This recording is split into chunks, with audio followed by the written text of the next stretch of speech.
from trading list for final disclosure attend to First Appeal 173 of 2018.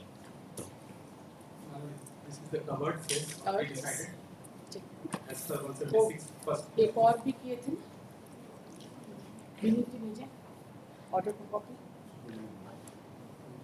हाँ आपको बोले थे ना डीबीटी को बोल दिया फिर क्या हुआ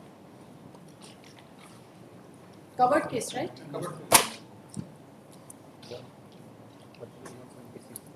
हाँ उससे अभी एक ऑर्डर मतलब अपलोड नहीं हुआ था हाँ बस सेम नहीं पास होगा नहीं First. ये विनीत जी को भेज दीजिए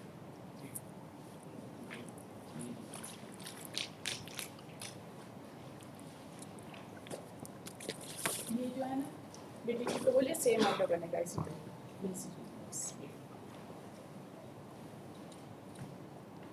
वो 176 उसमें फॉलो किए हैं कड्रू है ना 176 of 2018 सीएनपी नहीं कौन सा ऑर्डर बोले थे आप 770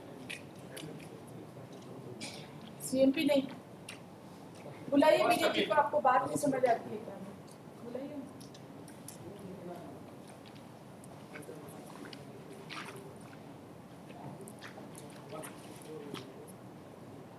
Item 3.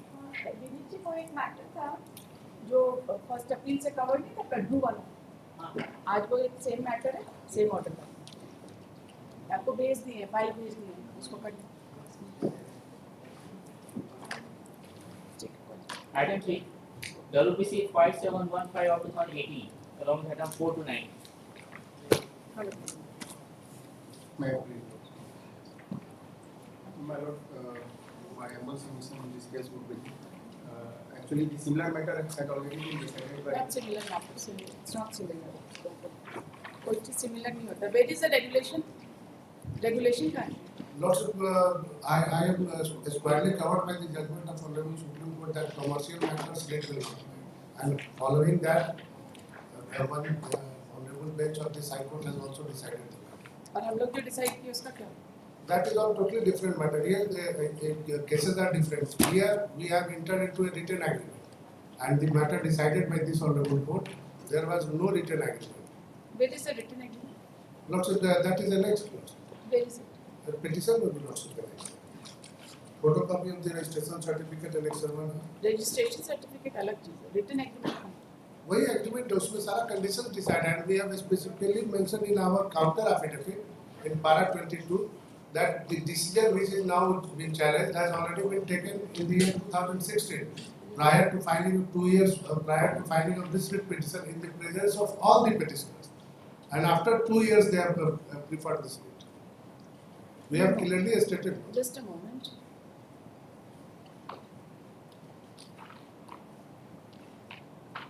Annexure 1. This is a license. Registration and license.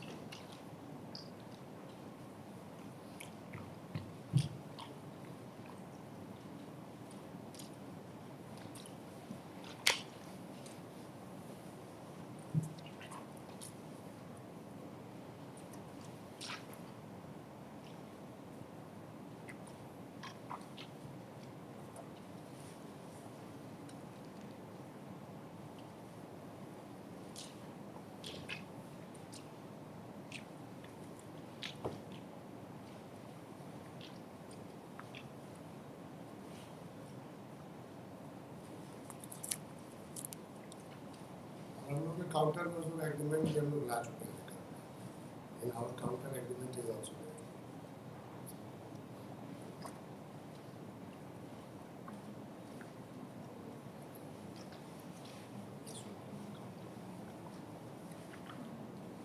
वो जो हम लोग का जजमेंट था वो दिखाई. जी आप दिखाई. Lordship, I have not gone through the judgment concerning latching use performance. इसका क्या मतलब? Lordship, because Supreme Court judgment clearly supports my case and my contention. So what? Supreme Court judgment clearly. Not Which so- judgment clearly supports your contention? Kerala State Electricity You see, Board. just a moment. And Just a also- moment. Please hold on. In a case of statutory levies, these are levies, No, Lordship. municipal taxes. No municipal taxes. What is it? Commercial agreement on the basis of that decision is taken in the year 2016. They are filing it in the year 2018. What is this levy about? What is this levy about? It is regarding Under which entry this levy has been made? Which is Under- the entry of the constitution under which levy this? under the municipal act, and that has not been challenged, Lordship. Used to be. Here that provision of the municipal act have not been challenged. There is no prayer for declaring ultra vires. No, it is not being. It is not sought. It is being not sought to be declared. I just want to know all the powers are referable to the constitution. You tell us under which provision of the constitution this levy has been imposed. Under which power of the constitution this levy has been imposed. Lordship, it is not the case of charge of levy. It is simple case of the nomenclature may be different, but it is case of advertisement charges, Lordship. And there is commercial agreement and fully covered with the Supreme Court judgment, Lordship. And Supreme Court judgment has also been followed by one. That is in respect of municipality law, municipality levies. Commercial agreement, Lordship. Commercial Regarding the every commercial agreement is agreement. commercial agreement. What do you mean? Lordship, They challenge. Yes. They say that this advertisement tax cannot be imposed after the imposition of GST. What do you have to say to this? Lordship, GST is totally different. We are not harping that they are paying levy. They have to pay the advertising charges. Nomenclature may be different, but it has been decided and accepted in the year 2016 itself by all the petitioners. And they have challenged this matter in the year 2018. This is with respect to which municipality? Dhanbad Municipal Corporation. Do you have any regulation or you do not have any regulation? Lordship, we are guided by the Jharkhand Municipal Act. No, do you have any regulation or you do not have any regulation? Regulations I have been framed. I will brought regulations on record, Lordship. A time may be given. I will bring it on record. Regulations are important Lordship, because as per, even if you refer to municipal act, right? So as per the municipal act, the tax on any advertisement leviable under this section shall be payable in advance and in such installment and in such manner as may be determined by the regulations. Lordship. Where is that regulation? I will bring it on record, Lordship. So The you time bring may it be on given. record. इतना lightly मत लीजिए चीजों को, समझे ना? Because Lordship, I was आप covered हमको with the बताइए. You Lordship, see, because regulation Lordship, because the means identical what? matter of Because Dhanbad means Municipal what? Corporation has already been You see, decided. you just look at one thing, Lord. right? The judgment which I had passed was not placed before the learned single judge who has passed the subsequent order. Lordship, because we are relying upon the Supreme Court judgment. So what? You see, when with respect to the same issue, and a judgment is passed by coordinate bench, is it not supposed to be placed before the bench who is It was the considering duty it of the later? petitioner, Lordship. It was the duty of everybody. No, Lordship, I am not aware with the judgment of concerning another municipal corporation. No, you see, if the issue is the same, it Lordship, is immaterial. कि धनबाद में हो रहा है कि रांची में हो रहा है. The issue decided was that in absence of regulation, the levy cannot be sustained. In absence of regulation, the levy cannot be sustained. That was the ratio of the judgment. So I just want to know if it is to be applied to Ranchi municipality or it has to be applied to Dhanbad municipality. Then Lordship, In absence of any regulation, can you sustain this levy? then Lordship, state urban development may be added as a party. I do not know. That is your lookout who has to be made party. If you have regulation, you I are have representing the municipality, Lordship, you produce a regulation. all right, You produce a regulation and file it on affidavit all right. and take care of this. It is not so simple. If there is a conflict, I will refer it to the division bench, but I have to put it on record, no? It can't be like this. इतना lightly मत लिया करिए, levy है ना? बहुत revenue involved है इसमें. जितना आप अभी आपसे पूछ रहे हैं कि कौन से constitution के provision से ये guided है, तो you are silent. Constitution कहाँ है आपका constitution? Because we have filed the counter on this same line that it is Constitution की बात ना करें हम writ में आपके पास. Lordship, एकदम Lordship. हाँ तो बस आप बताइए कौन सा कॉन्स्टिट्यूशनल प्रोविजन से ये गाइडेड है, क्योंकि जिस कॉन्स्टिट्यूशनल प्रोविजन से जो स्टेट का लेवी जो था, जो लिस्ट 2 में जो था, वो तो जीएसटी में डिलीट हो गया. तो आप हमको बताएंगे ना कि कौन से कॉन्स्टिट्यूशनल प्रोविजन से ये गाइडेड है. Lordship, next date I will let's solve these matters, Lordship. आप Because रेगुलेशन लेके आइए. Lordship, very recently in a 9 9-judge Constitution Bench has upheld the state's right of imposition of bazaar fees and levy on identical issues. कहाँ है judgment? I will produce on बस next date ऐसे ही also. produce on next date. So reported in Supreme Court 2024 SSC Volume 4. कहाँ है? I will place it. It was not required, so I have not brought it with me, Lordship.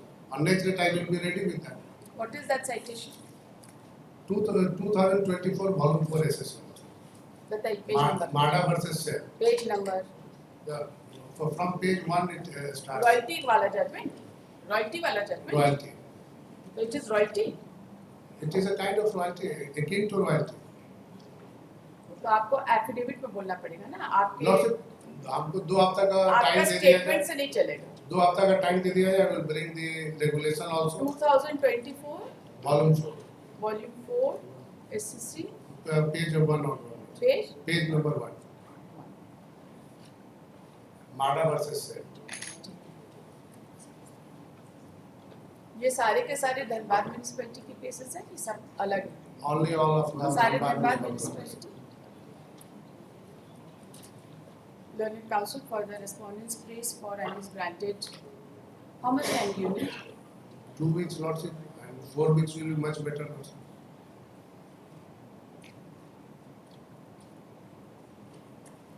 Two weeks time to place on record the regulations framed by regulations applicable in Dhanbad municipality.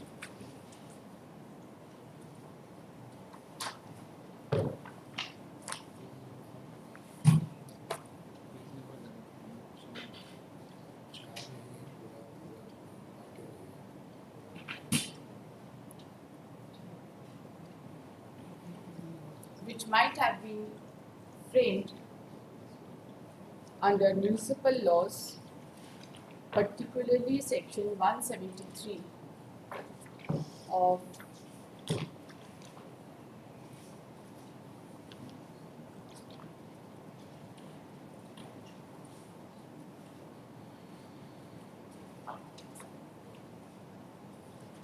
कौन सा act? Jharkhand Municipal Act. Jharkhand Municipal Act 2011. He submits that the present case is squarely covered by the judgment passed by the Honorable Supreme Court reported in bracket 2024 bracket close 4 SCC 1. Not so. Kerala State Electricity Board squarely covers that commercial agreement cannot. My The contention is learned also counsel has concerned. also referred to the judgment passed by the Honorable Supreme Court reported in bracket 2006 bracket close 6 SCC 293 and submits that in case of commercial agreement, the writ petition is not maintainable. He has submitted that the said judgment has been followed by this court in writ petition being WPC number 6511 of 2018 decided on 18/6/2019. And in the said case also, the writ petition was filed whereby determination / fixation of rate for installation for installing hoarding / advertisement in meeting held on 21/12/2015 and 14/1/2016 in connection with Dhanbad municipality was under challenge, and this court was of the view that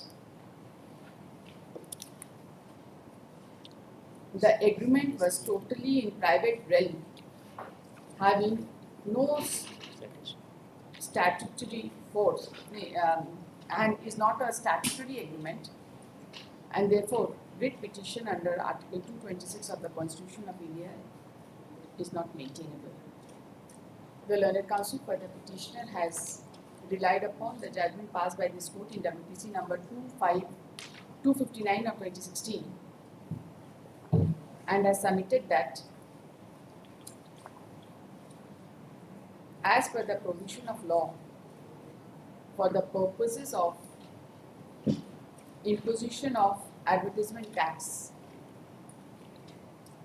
regulations are to be framed. And in absence of regulation, the levy cannot be sustained. He submits that the judgment passed by this court in WPC number 259 of 2016 was not placed before the coordinate bench while passing judgment in WPC number 6511 of 2018 on 18/6/2019. He has also submitted that the regulations which were required to be framed were also not considered by the learned Supreme. Lordship, this is not my contention that I have not produced the judgment of RMC. That was not concerned to us.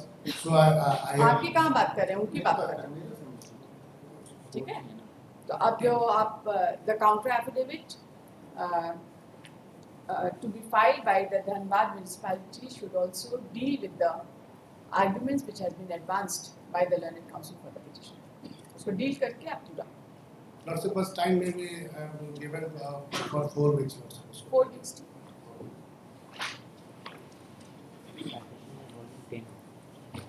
Volume 10 होगा.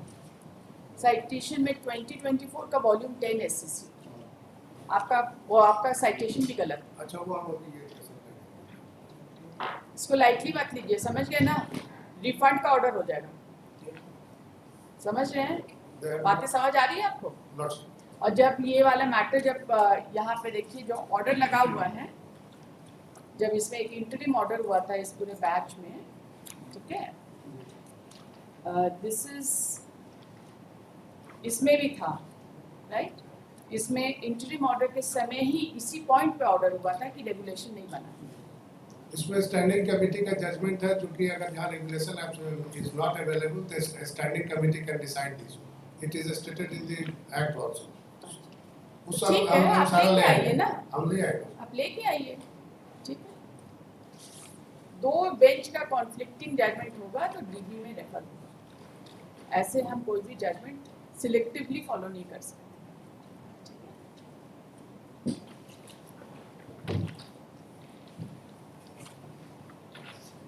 एक चीज और इन्होंने इसमें raise किया है.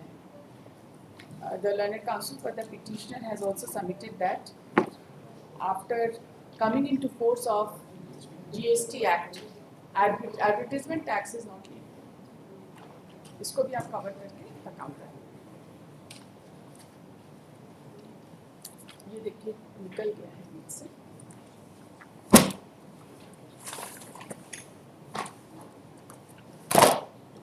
और जहाँ जीएसटी की बात आएगी ये डीबी में ही रेफर होगा. ये सिंगल बेंच में यहाँ जीएसटी का मैटर नहीं डिसाइड होगा, ठीक है? जीएसटी का मैटर सिंगल बेंच में नहीं डिसाइड होगा.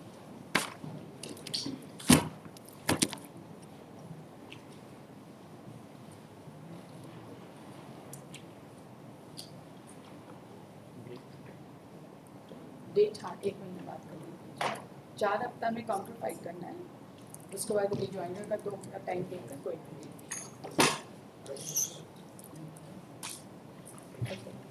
Item 10, WPC code 007 of 2020.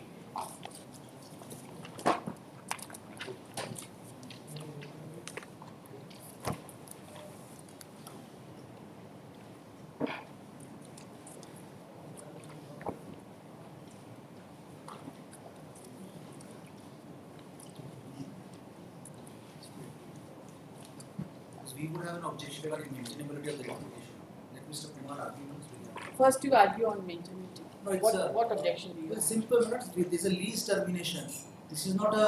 Kindly look at the prayer. We have terminated the lease for violation of the condition of the lease. Alleged violation. Let me take it. This is not a matter which is not susceptible to a writ petition, even though sale is a state. Because that is purely contractual dispute, private contract between sale. It was not discharging the sovereign function so far as lease is concerned. It's a commercial undertaking and therefore not the review of the judgment of Lease termination covered by contract. TPI. TPI. And therefore it's a notice under section 106. Which judgment are you relying upon? Which judgment? Judgment is Rajasthan State Industrial Development Corporation. This is 2013 5 SCC. 2013 5 SCC 470. 7. Para 19, 21 and also please. Para 19, 21 and Those are the two relevant. They are much. I think this submission was advanced earlier also. Yes, we have been. This is Have, was some order was passed? no order. Only some of the arguments will. Last minutes, parallelly what I am told minutes is that a proceeding under the Public Premises Eviction or Authorized Occupation Act is also underway. And it is at the final stage. All these points are available to them also. So if the termination is bad, they can take all these points there. That's my lease is there, it has been wrongfully terminated, therefore I will not liable to pay it. It's the parallel proceeding also. We'll take care of everything, but the matter is required to be argued. Yes. First, he has to respond Yes. to the preliminary objection. Yes, please. आप preliminary से लेकर हर चीज बहस कर लीजिए. सब मतलब जो नहीं कंडीशन है कि दिन बनाना आदत चुटकी मार के मत जाइए मतलब so far मतलब the contractual disputes and maintenance review petition is concerned, the law has seen a sea change.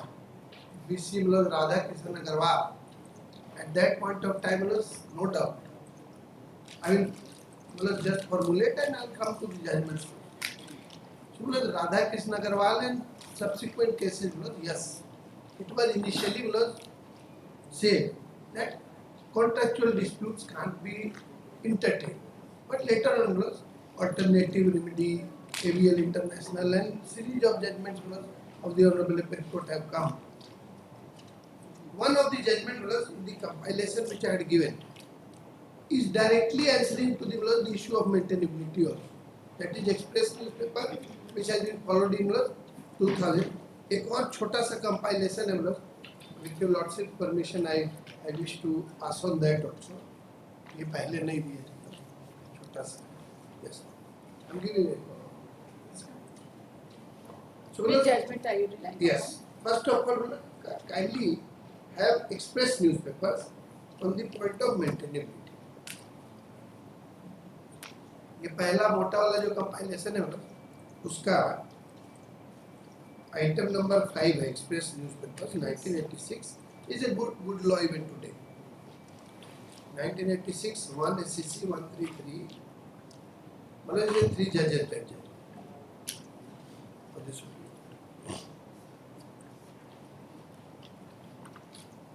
it starts at page number 49.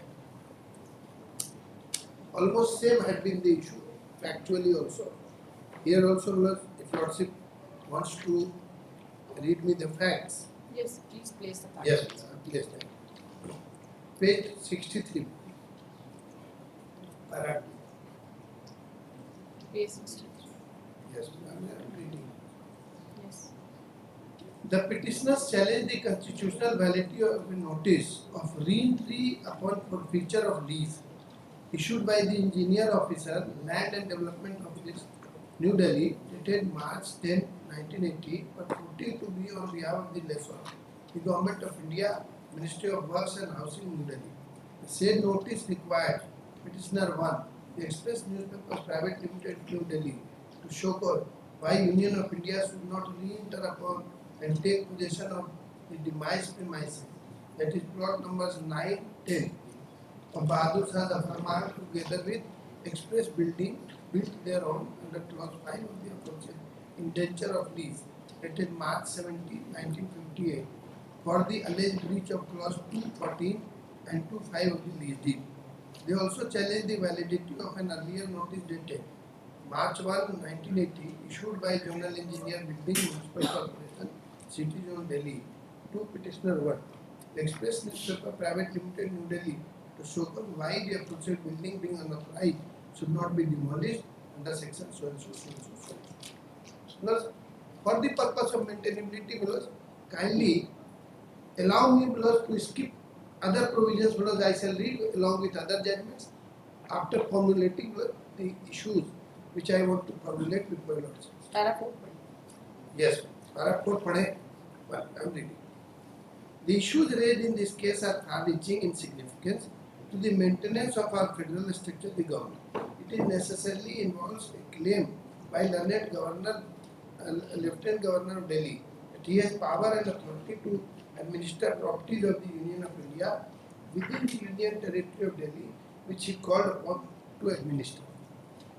The questions presented are whether the Lieutenant Governor of Delhi could assert the functions of the Union of India, Ministry of Works and Housing, and direct an investigation into affairs of the Union of India, that is question the legality and propriety of the action of the then Minister of Works and Housing in the previous government at a center in granting permission to Express Newspaper Private Limited to construct the new express building with an increased FAR of 360 with a double basement for installation of printing press for publication of a Hindi newspaper on the western portion of the demise premises. Directly involving constitutional powers. Yes. Well, now, so far maintainability is concerned, kindly allow me now to, in fact, maintainability issue was, we had argued briefly and lordships had proceeded ahead, but however, We are for maintainability, final disposal. page 104, yes, I will satisfy Page you. 114. 11104.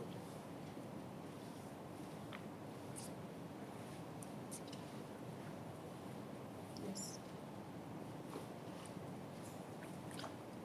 Para 66 onwards, that is point of maintainability. Where it the contention that these petitions are not maintainable under Article 32 of the Constitution leaves me cold. Some of the crucial questions that arise have been formulated in the report. These are whether the interim notice of re-entry upon forfeiture of lease dated March 1980 issued by engineer officer Land and Development Office under clause 5 of lease deed and that of Zonal Engineer Building City Zone Municipal Corporation Delhi dated March 1, 1980 to show cause why express building should not be demolished as unauthorized construction under section 343 and 344 of Delhi Municipal Corporation Act, where arbitrary and irrational without any factual basis and where therefore violative of Article 19(1)(a) read with 14 of the Constitution. Second, whether the Lieutenant Governor was a successor of the Chief Commissioner of Delhi in terms of lease deed and whether by virtue of the notification issued by President under Article 239 of the Constitution, he could exercise any power in relation to lease of government lands in Union of Delhi. Third, whether under a paramount law, Delhi Development Act, the Master Plan of Delhi and Zonal Development Plan, so and so, the permissible FAR prescribed for buildings constructed in Prince Enclave on the Mathura Road Commercial Complex was 404. Whether the new express building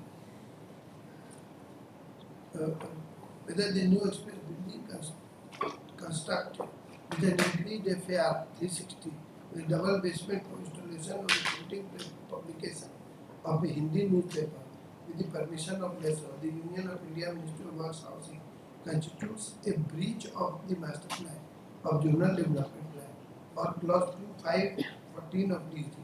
These questions obviously arise from the petitions under Article 32 of the Constitution, and any direction for quashing the improved notices must necessarily involve determination of these questions. I regret that my learned brother Venkatramaiah J. proposes to express no opinion on the questions on which, in my view, the writ petition stirred. The question at very threshold, whether these petitions under Article 32 are maintainable. Learned counsel appearing for the Union of India raised a preliminary objection, which he later developed at his main argument in reply.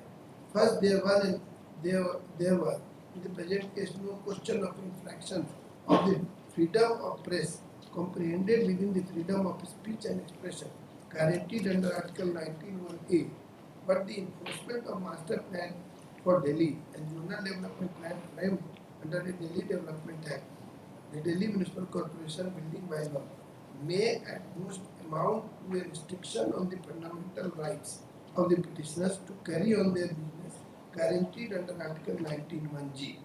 Secondly, the right to occupy was here Secondly, the right to occupy the land leased for construction of a building for installation of printing press is not within Article 19(1)(a) nor within 19(1)(g), but such a right is derived from grant or contract.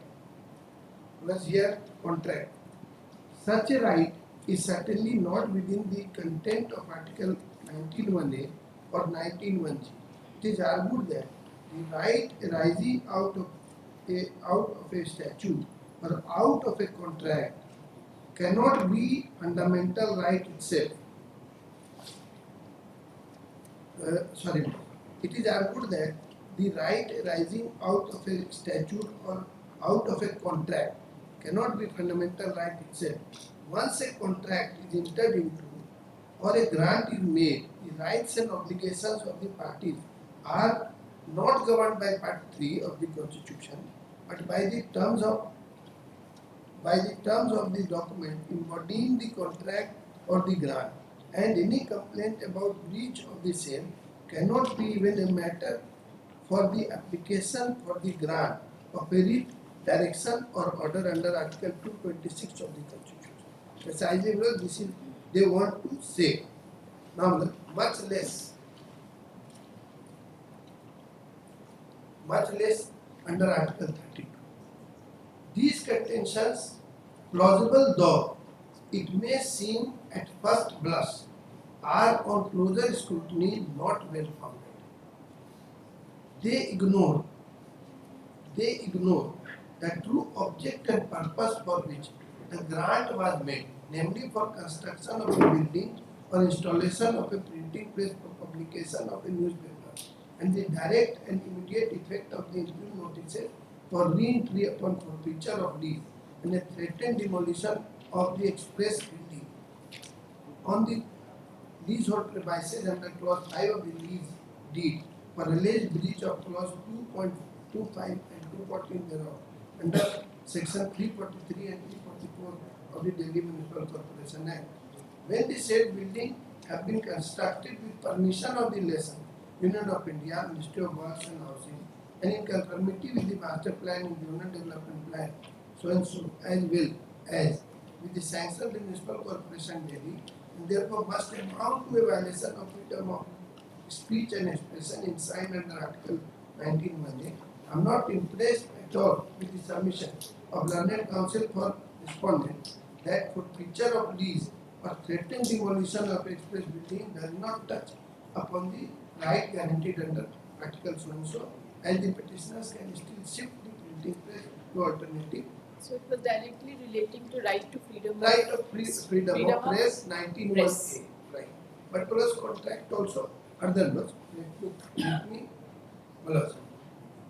Then kindly come plus para 70.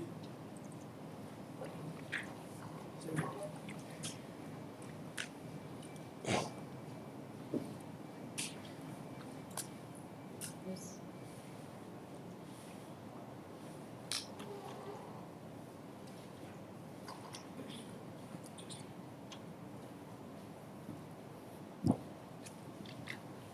Sir, I regret my inability to accept the contention to the contrary advanced by learned counsel appearing to the respondent indicated above, that the petitioners are seeking to enforce a contractual right,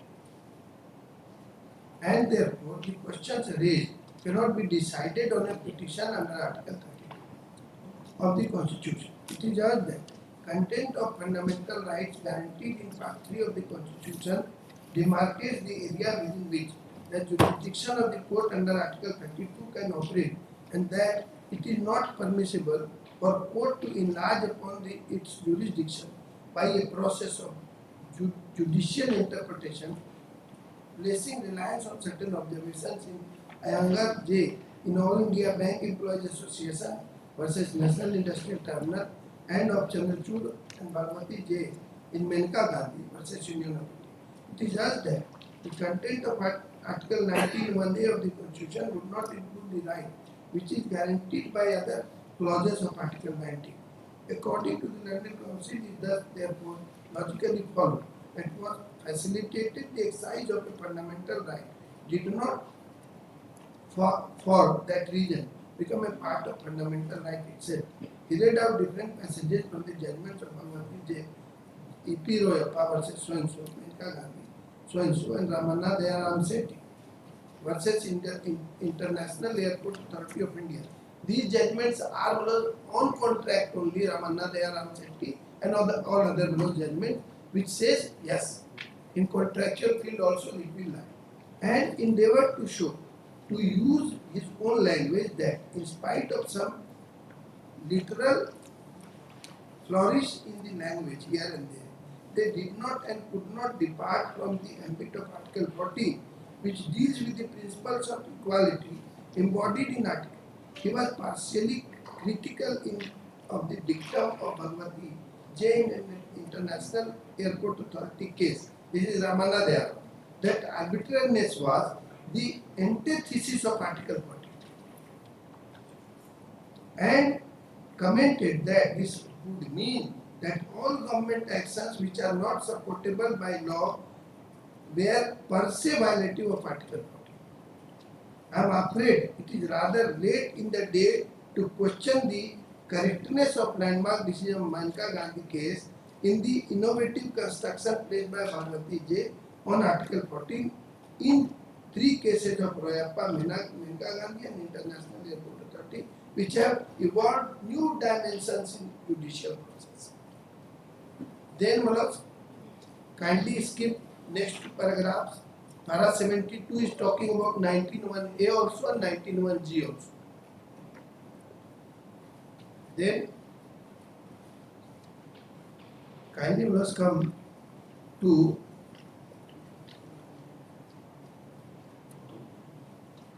This judgment is entirely on free press.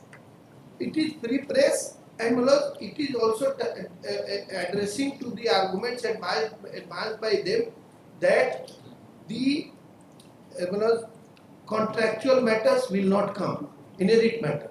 The Honorable Supreme Court is primarily holding that yes, it is touching the fundamental right also. 19.1a was the issue. Because essentially the court is dealing with the matter Malas, that 19.1a, the freedom of press is involved, and therefore the use of the building is different from the exercise of right to freedom of press.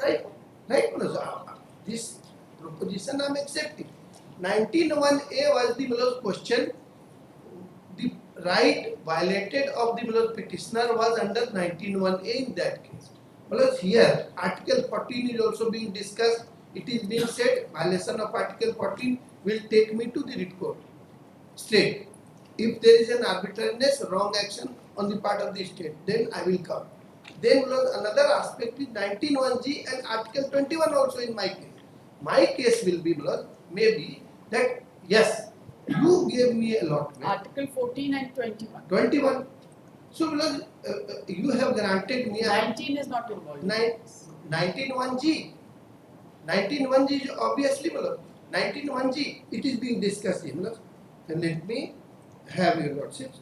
Page number 10, where 19.1g is discussed. Article 14, para 17 is the discussion being made.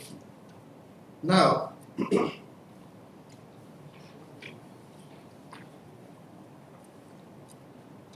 Constitution did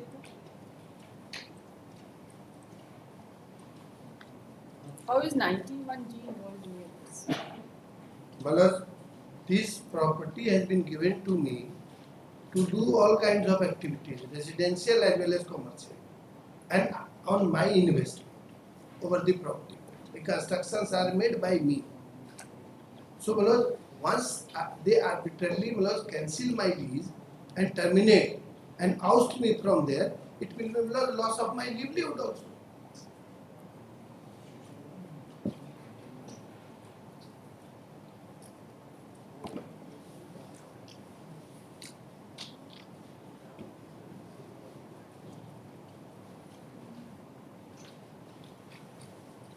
What else?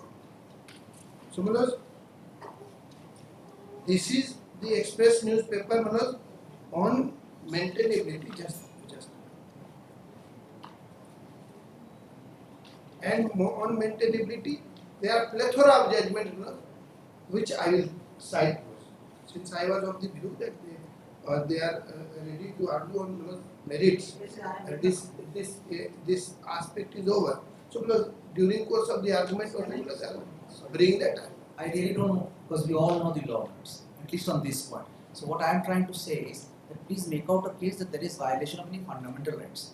Apart from that, in a contractual matters, natural justice also has no role. Even if I can concede to that effect that we say being Article 12, just show there is violation of Article 14, 21, 19, then only you can make out a case for interference, otherwise not. But I think this is the law, there is no dispute on this. We will not waste time. Lateral judgments I can say. No, there is no So point. maintainability, if we say yes, I If will. it is violative of Article 14, 21, 91. Yes, I'll have It is unreasonable arbitrary, show Yes, this. I'll show that. Otherwise, there is no. So, yes. So far this aspect is concerned.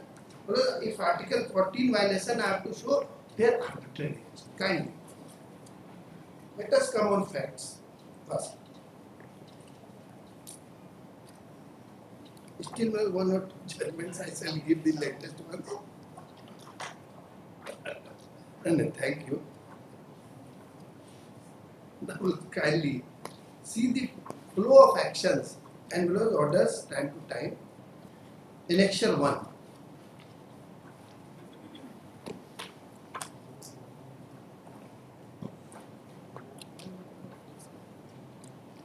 Selection 1.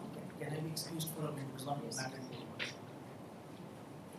Yes, what do you want to Yes. Since Lordship generally wants everything to be placed one by one, so I am taking that privilege. Annexure 1, page 61 is the advertisement which was issued.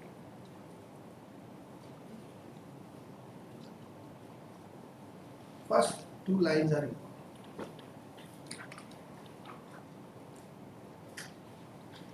Yes, you can. Applications are invited for allotment of plots of 80 square meter size in different sectors, city centers of Bokaro Steel City for transaction of business. Kindly skip first page, no? 11, page 62.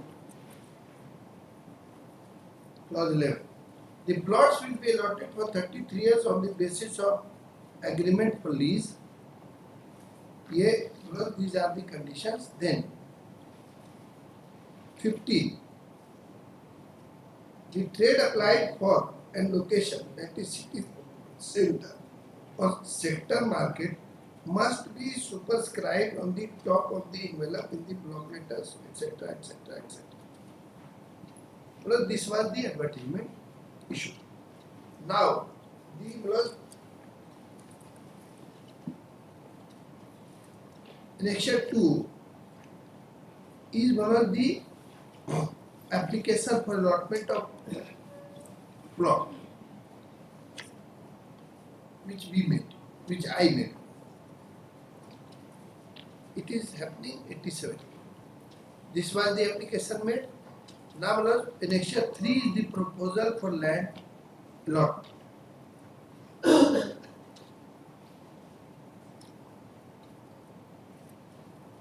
It says, with reference to your application dated so and so for allotment of land, it is proposed to allot you plot number so and so on yards on lease basis, initially for period of 33 years. Initially for the period of 33 years on the terms and conditions contained in the agreement for lease to be executed by you. The construction of the building and structures, this part is important. The construction of the building and structures by you on the plot aforesaid shall be subject to and strictly in conformity with the plan and drawings approved by the City Planning Department of Steel Authority of India Limited, Bokaro Steel Plant. We have to make all construction. Then they declined to and they were reluctant to execute the lease deed, so matter came up here before this one. This was for 30 years. 33 years. 33 years. 33 years. So they were reluctant in spite of issuance of their letters of allotment, 1990, they were reluctant and we had to approach this honorable court in Action 4. Yes. I was also one of the petitioners, Shailesh Kumar and others. Third, Ratan, then Bimla, then Shailesh Kumar. Here, the opening line says, all these cases relate to allotment of plots in Bokaro still in pursuance of a common notice and as almost common points of law involved. Now, the important aspects from the order passed by the Honorable High Court, if not just Lordship wants me to know. No, there was a direction. There That's was a it. direction and there was a discussion of the nature of the land to be allotted. So I am skipping. Yes. What is Annexure 5? Biology. Para 17 is important, kindly. Page 71. Some paragraphs I just need to indicate.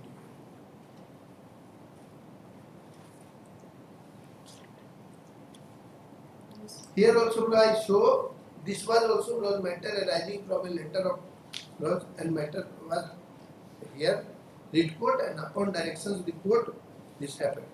Thereby, para 17, thereby it can be safely stated that the state government has not imposed any ban for settlement, allotment of any plot in favor of anyone. So they contended that there is a ban. So Honorable Court had to say that. Then Manoj kindly have paragraph 21. This is admitted case.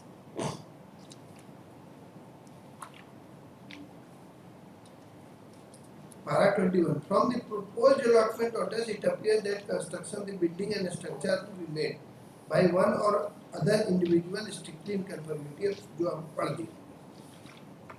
And this was the direction issue. Now, Lord, again in 1999, they are issuing Annexure 5, page 50. This proposal for allotment of land earlier also in 1990 plus page 64 was proposal for allotment of land 1990 and they took 9 years to take this decision. Ultimately, the lease was executed. Lease was executed. So why do we need all this background?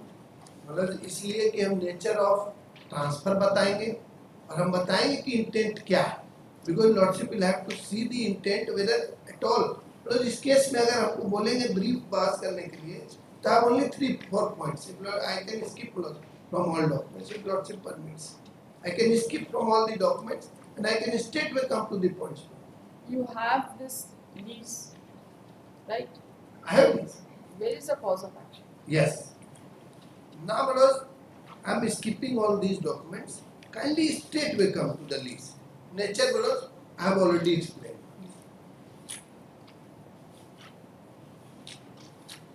ये lease है 2000 में मिला. Now, because Effective कब से रहा? ये 2000 से ही 2000 से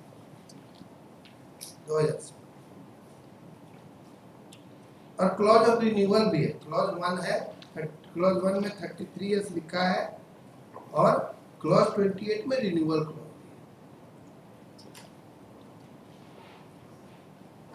ना. मतलब इसका कुछ पोर्शन हमको अगर बोलेंगे तो पढ़ते हैं.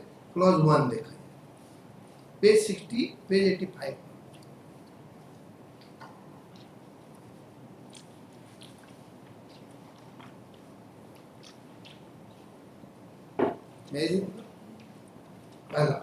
That in consideration expenses incurred, consideration of expenses to be incurred by leasee in the construction of massage and building, and after mentioned and provisional premium of rupees so and so, the opening line itself includes massage and building paid by so and so and promise to pay further amount of premium which may be finally determined by lessor depending on the acquisition cost, etc., etc., etc.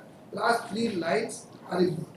Lessee's covenants hereafter reserved and contained the lessor doth hereby demise unto the lessee all that the piece and parcel of vacant land was kindly marked.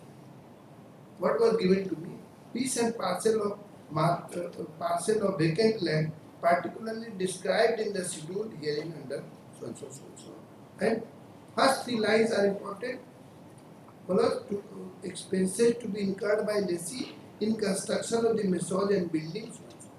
Now year जो पूछे थे next page में कि कब से शुरू हुआ page number ठीक है वो आपने बोला तो आप मान लिए ना फिर उसमें क्या दिखाना जी। है आप सीधे कॉज ऑफ एक्शन पे आइए नाम व्हाट इज कॉज ऑफ लगाइए। Action there are conditions clause 6 देखा पेज 92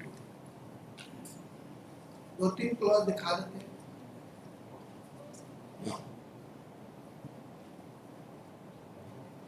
एक तो क्लॉज है that the Lesi will not use the demise land and और building to be erected as a aforesaid for any purpose other than for which it has been devised. Purpose है without prior consent in writing of the lessor which decision will be final and binding. तो purpose वही रहेगा जो है. Now clause 15 important है. Page 94. Page 94. Clause 15. Yes. That आप the एकदम रुकिए मत मैं बहुत तेजी से पलट रही हूँ आप इसमें चिंता मत that the lessee will use and occupy the demised land and the massage and building erected or to be erected thereon as aforesaid or permit the same to be used or occupied as dwelling house, office or shop or any other lawful purpose without causing any obstruction, annoyance or nuisance to the lessor or nearby residents. मतलब clause 15 को हम एक बार और बोलते हैं.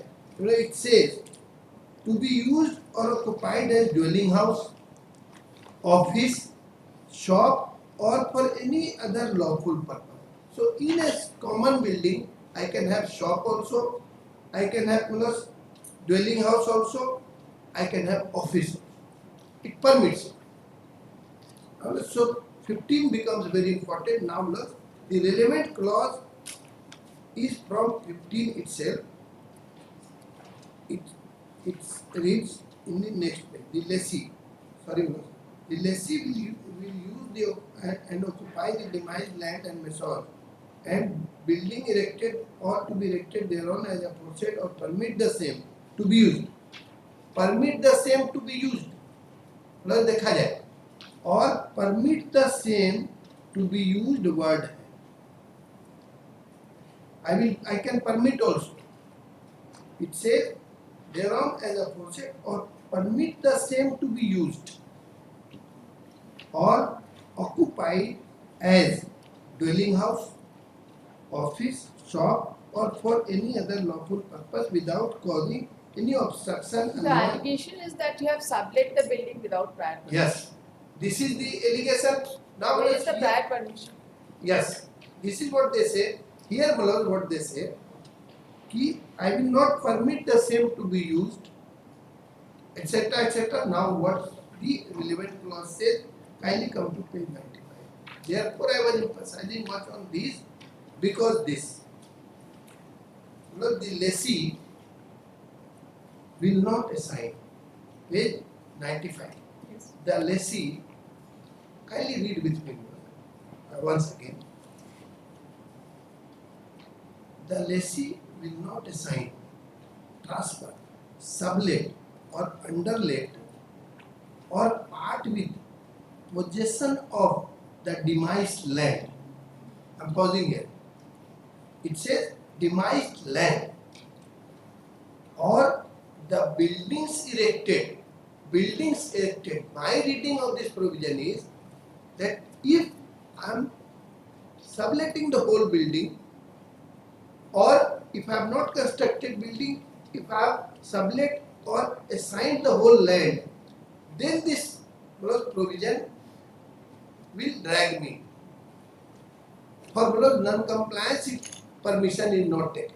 This is one limb of the earth. So the entire, if you sublet the entire building, then only this will be at. Then only this will be at. Otherwise, it will not be at. Otherwise, it should not, because if I have given a license for user for some time, as in this case. This is what was my reading of this provision is. Because it says the lessee will not assign, transfer, sublet or underlet or part with possession of the demised land. पहला तो बोल रहा है demised land, दूसरा कह रहा है और the buildings erected. यहाँ specific word आ रहा है buildings erected. अगर land के ऊपर buildings erected है, if a whole an entire buildings are assigned to anyone and exclusive possession are transferred, then it will be a clear breach. Thereon, without prior written consent and permission of the lessee. Then it says no doubt that re-entry का right है इनका. Now another एक clause है जिसपे emphasis हो रहा है. बोलो page 99 में हजूर देखे थे.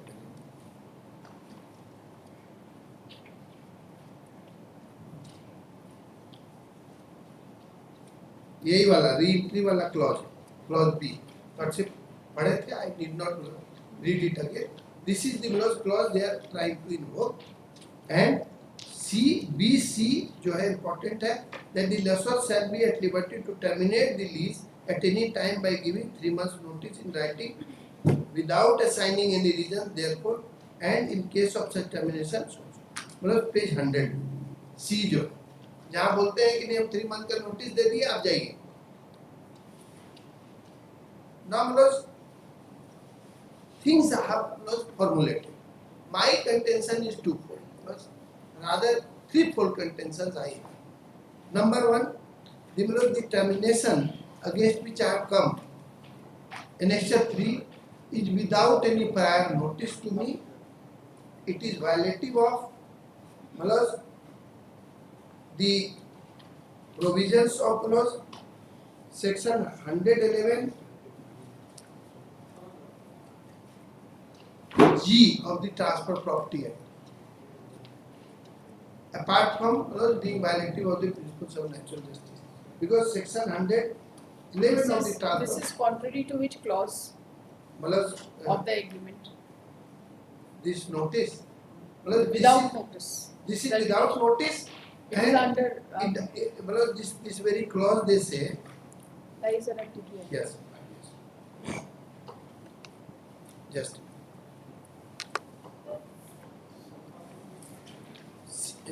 क्लॉज है पेज 99 क्लॉज 27 का वो लोग बोलते हैं सी को एक्सरसाइज कर C is being read by them page 100 page 100 that the lessor shall be at liberty to terminate the lease at any time by giving 3 months notice in writing to the lessee without assigning any reason therefore, and in case of such termination the lease shall be entitled to refund so and so. Now my contention is that natural justice is an essential part of the right which is guaranteed to a person. Even if there is no such provision made that prior notice is to be given, the notice will be essential. Section 111 of the Transfer Property Act says what plus? Lordship 111 determination of lease. TP Act. G reads. It says a lease of immovable property determines A, B, C, D. We are not concerned with E, F, then G. G reads by forfeiture. That is to say. 1. In case the lessee breaks an express condition which provides that on breach thereof the lessor may re-enter, or 2. In case the lessor renounces his character as such by setting up a title in a third person or by claiming title in himself, or 3. The lessee is adjudicated and insolvent and the lease provides that the lessor may re-enter on happening of such event, and in any of the cases, lessor or his transferee gives notice in writing to the lessee of his intention to determine the lease. Section 111 जी यही कहता है कि अगर ये तीनों exigency है, अगर मेरे ऊपर ये अलेज कर रहे हैं कि हम ब्रीच कर दिए कोई कंडीशन, तो हमको प्रायर नोटिस मिलेगा। तो पहला तो principles of natural justice also requires and is a breach of Article 14. It is a facet of Article 14 itself that natural justice they have to essentially comply. And 111, section 111G of the TP Act also requires for determination of the lease they have to act like that. So what they do is they issue the termination in Section 13 state without any notice. So this is one aspect. First argument of mine is that the impugned order is in clear violation of article, violation of the principles of natural justice, no prior notice, and a notice required under section 111G of the Transfer Property Act has been given. So this notice will go. Second argument of mine is that I have not breached the relevant condition because it reads if I would have underlaid. You see, when we are talking about Article 14, Well, then it is natural justice violation. Then what is the consequence? At best, this order will go and you will be given an opportunity. We will not decide the case on merits. There is an allegation of subletting. You say that there is a violation of natural justice and therefore Article 14 comes into play. In writ jurisdiction, we will confine ourselves to the writ jurisdiction.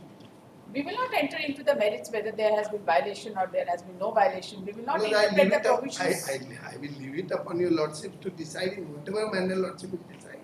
But only one thing, why I am arguing these aspects, kindly have appreciated from the side of the this lessee. 2012, for some time, a rent agreement he entered into. Only for few months. Allow me to say. We will not enter into the merits. Kindly allow me to say. We will not enter into the merits. We will take care of Article 14. Once there is a violation of principles of natural justice, everything will not go. You will be subjected to natural justice. That is it. Upon that, they will obviously have their arguments. They will have their arguments. If suppose today, just imagining a situation, because I am before a court of law, I do not know how the court will decide a matter. That's it. So if today I succeed on this point, natural justice, yes, I shall be happy, and they will have to hear me. Yes, but in case they have some other argument on the basis of agreement and lordship likes to decide in the manner they are understanding the violation. Whether there is a violation of one or the other clause of the agreement, right, that will be subject to your natural justice. And ultimately, whatever be the result, the consequence, and still you say that there is no violation, then you will be rendered to civil court, not writ court. Yes, What I am saying is that once the natural justice is taken care of, you say that notice has to be there, and without any notice this has happened. Then under such circumstances, and you are trying to justify that your action was in accordance with law, and you are trying to justify that your action was not in violation of the agreement, of the conditions of the lease. Then in these aspects, the element of natural justice and the consequence of your arguments is primarily to be dealt with by them. And then still, if they pass an order, if you succeed, it's well and good, there is no problem. But still, if they go on to pass an order by saying that in spite of that, upon natural justice also, it is found that this is what you have done, And having said so, if they still go ahead to cancel your condition, then that will be again referable to the lease conditions. Then there is no question of any violation of national justice. Then you will have your remedy in civil court. ये तो फिर एक नया बहस हो गया, नया बहस ही है ये। इसलिए हम बोलते हैं जब आर्टिकल हमको 14 जब आप 226 इन्वोक किए हैं, you will confine your grievance in connection with 226. We will not decide तो that सीधी is तो मतलब हम तो ये कहेंगे कि चूंकि हम तो कॉन्स्टिट्यूशनल कोर्ट के सामने में हम तो नॉट ओनली दिस बट मतलब arbitrariness on the merits also हजूर को हम कहेंगे कि कमेंट करना चाहिए ऐसे केसेस में। प्रोपोर्शनैलिटी भी हम बोलेंगे हजूर को डील करना चाहिए। भाई हम सही 6 महीना के लिए रेंटिंग को अगर सबलेट माना जाएगा, मतलब there are laws renting of a premises is how not do treated we, to how be do we subletting. decide it is for a 6 months or what is the नहीं period? नहीं agreement ही लगा है यहाँ पे वो agreement लगा हुआ है मतलब द प्रिंसिपल मतलब अभी rate See, renting for 6 months and how much did you continue? नहीं वो तो हुआ क्या था ना भाई केस का कहानी बड़ा विचित्र था। रेंट हुआ एक चीज खाली मेरे लिए देखिए मतलब I know I am before a court of law जहाँ से मतलब हमको बिल्कुल न्याय मिलेगा इस गरीब को। Why I am saying it एक चीज खाली देखिए जो रिप्लाई टू काउंटर एफिडेविट है वो देखिए मतलब हम कॉन्स्टिट्यूशनल कोर्ट के सामने है हर चीज का जुडिशियल नोटिस लेते हैं। एक बार देखें ये जो आपको सेक्शन 7(3) का जो आपको नोटिस एक बार देखिए ना जरूर वाला एक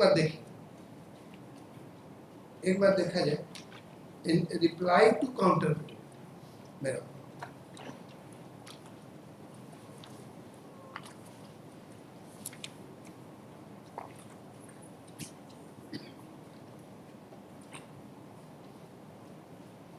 आर्टिकल 14 पर इनका क्या कहना है? नहीं इनका कहना है कि नहीं हम एग्रीमेंट में है 3 मंथ्स का नोटिस दे के करेंगे तो कर देंगे।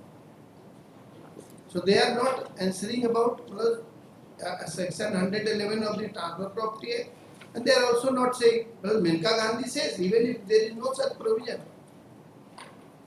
then how can you deny natural justice? Now let annexure A photographs देख रहे हैं reply to my counter reply to counter it was filed on 25/5/22 not you got हम एक बार ऐसे अपना वाला पास हम नहीं हम इसी में से देखेंगे ना फिर मिलेगा नहीं वो ऐसे जनरली मतलब टू अर्न सिंपैथी वाला है क्या अच्छी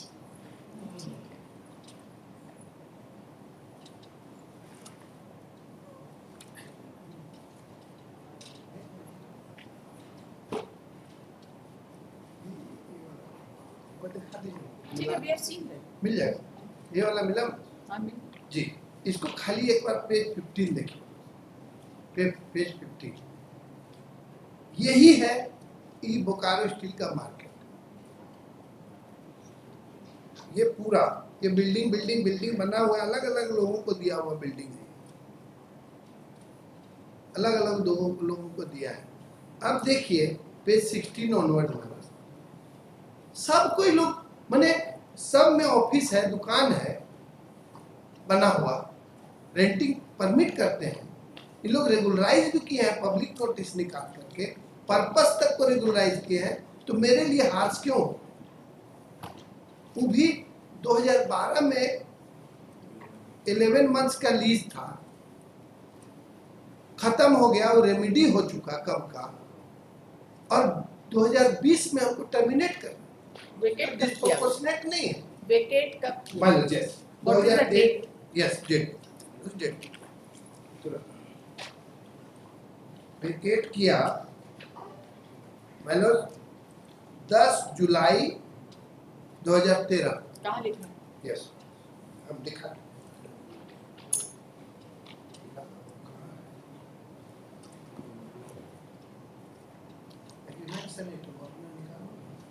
इनका उसी में है जस्ट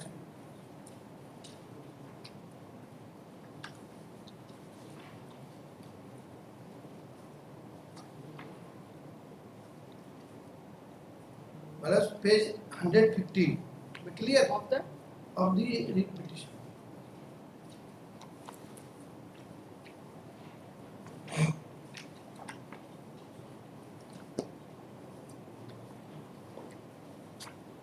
writ petition में कहाँ? Amended writ petition. उसी में आएगा नेक्स्ट 13 जो है वो जो इम्प्रूव ऑर्डर है में 115. ला हाँ बताइए. देखिए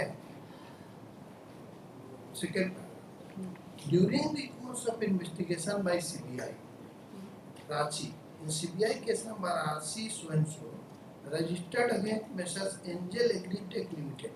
It has been revealed that first floor of the building over lease plot number Plana city center was sublet by you to Angel Agritech on 10/8/2012 without prior written permission from the lessor. Messrs. Angel Agritech Limited in criminal conspiracy amongst themselves and others collected money from public at large during year 2010 to 13. 2013 तक वो था मेरे यहाँ 10/8/2012 में 11 month का lease था वो lease लगाए नहीं आप खाली कब किया है ये तो बताएंगे ना. When did they vacate? मतलब इससे पहले ही केस हो गया तो Vacate वेकेट कब किया वो किए हैं? जुलाई 13 कहाँ लिखे हैं? Where have you stated? नहीं इसमें तो लिखा हुआ है कि 13 तक काम किया 13 तक वो कलेक्ट किए हैं उनके पास जो इन्फॉर्मेशन है. आप कब वो वेकेट कब किए? क्यों When did they vacate? Just a minute हम निकाल है 2013 में ही हुआ है just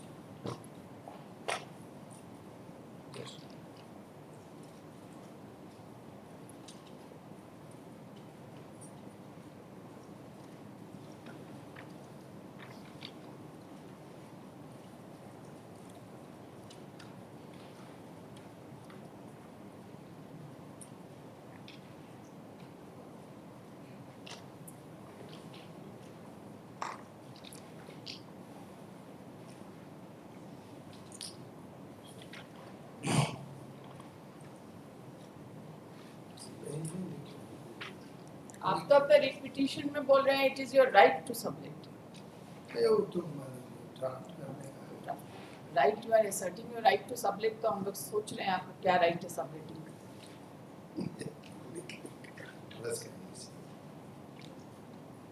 right to sublet you cannot say that but it was for some time it was given annexure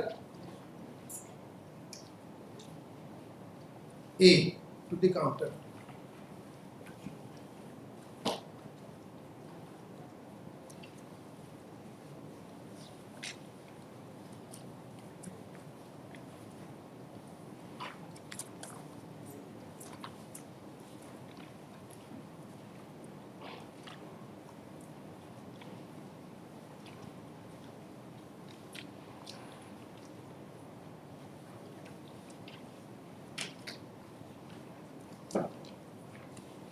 and once it is an admitted fact that you have sublet तो natural justice में क्या ही करना.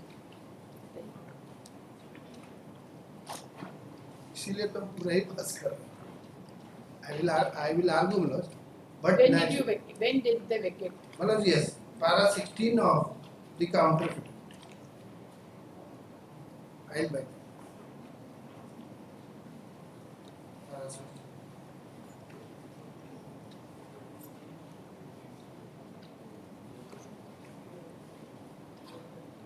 Sublet पे मतलब हम judgement देंगे I'm giving just now para 16 I'm married that in reply to para 28 is stated during the course of investigation by CBI Ranchi in CBI case number registered case against so and so it has been revealed that first floor of the building over lease plot number so and so was sublet by lessee Shailesh Kumar Messrs. Angel Agritech on 10/8/12 without the prior written permission from the lessor. Messrs. Agritech Limited in criminal conspiracy among themselves and other collecting money from the public at large during year 2010-13 और ये case है मतलब तब का 2017 का, ये RC case number है 2017 का अंडर वेरियस स्कीम्स। सो 10 से 13 का ही ये पूरा ट्रांजैक्शन हुआ ड्यूरिंग 2012 to 13 मेरे यहाँ था and I am not made accused. CBI ने इसी ग्राउंड पे कि लीज पे क्यों था मेरे यहाँ has written to the Steel Authority of India कि इनके ऊपर एक्शन लीजिए। So for one term only ही है दे कहाँ है कि वो खाली करते हैं? क्राइम हुआ है इस बीच में, why's is it that he has vacated? वो तो खुद ही कह रहे हो, कहाँ वो के? तो लीजे में कह रहे हैं कि वो दिया था 2012 में, ये उनका केस भी नहीं है, क्यों कंटिन्यू कर रहा है? It is not their case. उनका कहना यही है कि मतलब once the CBI case has been filed तो 2012-13 ही कर रहा है। 12-13 में पैसा कलेक्शन किया है, ये इविक्ट कर दिया है 2013 में, ये कहाँ बोल रहे हैं आप? तो मतलब वो तो एग्रीमेंट रिन्यूअल कर ला भी नहीं रहे, there is only one agreement, वो लोग दिए हैं, सीबीआई ने एक एग्रीमेंट दिया है, इट इज नॉट रिन्यूड। मतलब 2012 का एक ही एग्रीमेंट उन लोग लाए हैं, it is there case, it is not their case कि हम उसके बाद रखे हैं। और हम आपको जो न्यूज पेपर जो दिखाए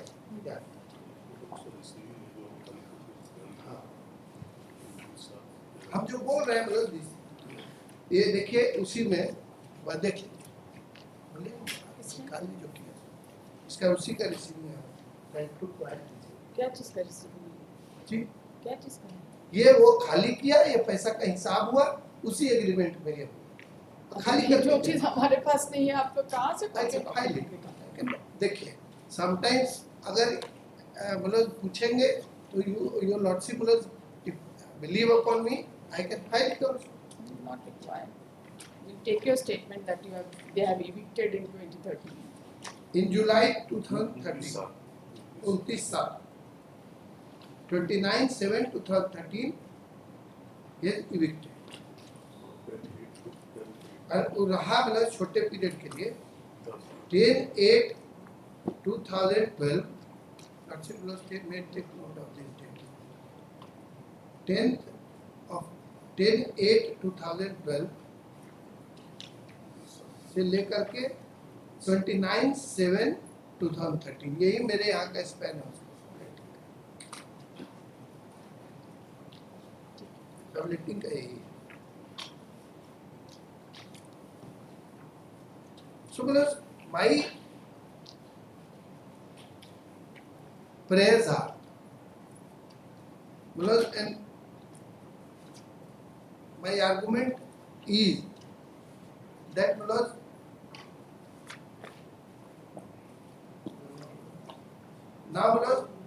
now on the question of subletting,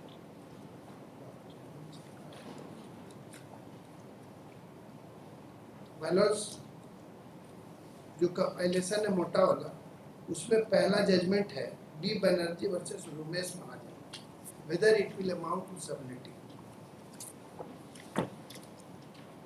language specific है, लैंड एंड बिल्डिंग्स इरेक्टेड बोला है वहाँ पे, इसलिए क्लॉज का क्लियर वायलेशन नहीं है। पहला जजमेंट हम दे रहे हैं मतलब स्टेट में मतलब क्लॉज 7 पे जाता है इस जजमेंट 1996 दिल्ली हाई कोर्ट का जजमेंट। और भी जजमेंट हम लोग दूसरा कंपाइलेशन में दिए सुप्रीम कोर्ट में para 7। So far as the indenture dated is what page 3 में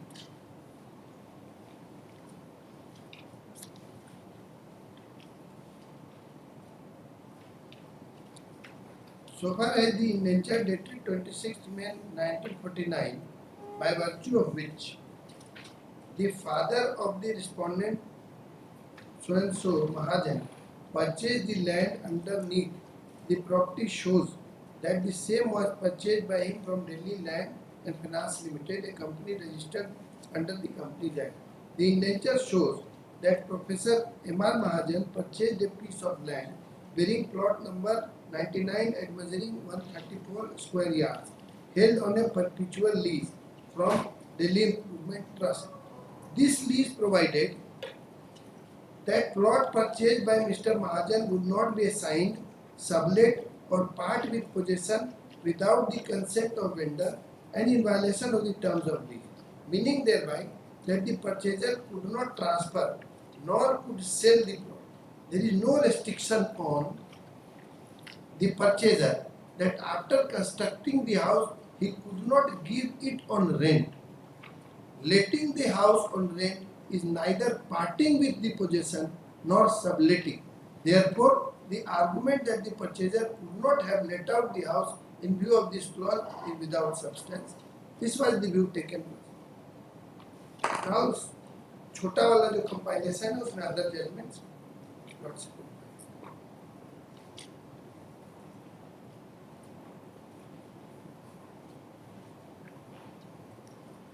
In your case, the clause is different. मेरे केस में और बेहतर.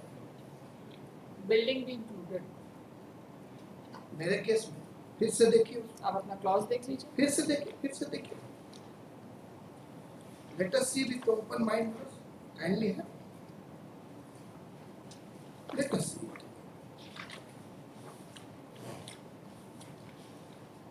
मतलब page 95.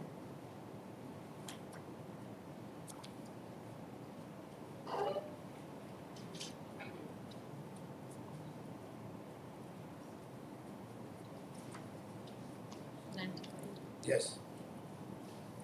The lessee will not assign, transfer, sublet or underlet or part with possession of the demised land. पहला demised land. It is not a demised land. Demised land or buildings erected. So my reading is, as I said, Lordship may read it differently also. My understanding and reading is that it says I cannot sublet, underlet or assign the demised land or buildings erected thereon. So whole buildings, if I am letting it to someone, exclusive possession I am giving, then it will be parting with the possession itself. My lord, in renting what happens? In renting what happens? My lord, a portion of a premise. What is the distinction between sublet and underlet? I'll explain. I know. Lordship will ask that. Lordship will ask. I know. Because Lord, there is a basic difference between license and lease also. And Lordship will have to see the contents of the document. That's it. You place your judgment. I'll place. We'll see what is Let me formulate. First of all, Lordship will have to have questions.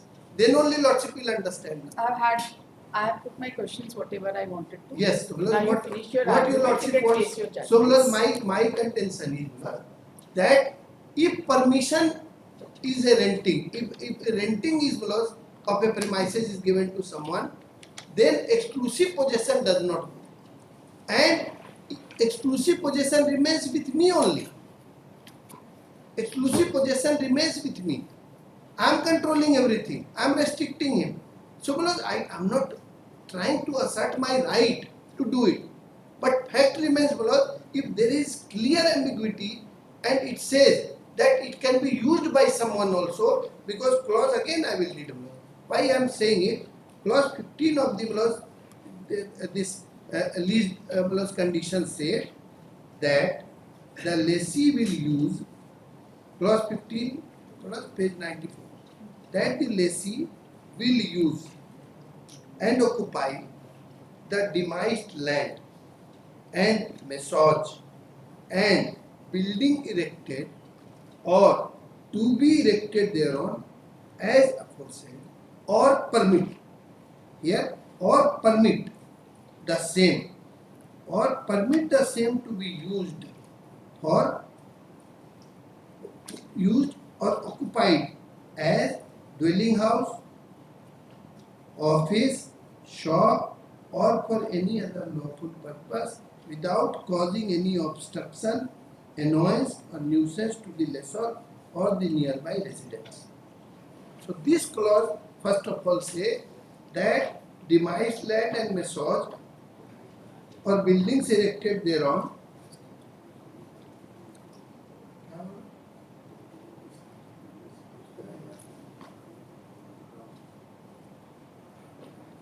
Similarly, it says it can be, I can permit the land and massage also to be used for dwelling house, office, shop, or any other local purpose.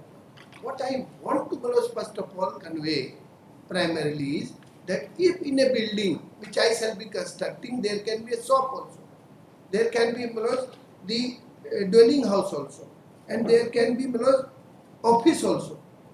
Will it be presumed that I am occupying the whole building for my own use? So, first of all, the whole building I shall not be using on my own, and if my understanding of this clause is like this, yes, I can permit it for use by someone for the given purposes, then in that case, even if I have committed a sin, may I say. So, then I did not take their permission while renting the premises to some company, and I have given just on rent for few months. That happened in 2012-13, and we are in 2020. We are 2020 when the termination. Now, kindly come to state by judgment. I think Lordship getting annoyed if I am repeating it. Lordship wants I can close my arguments also. Kindly come to the judgments. First judgment is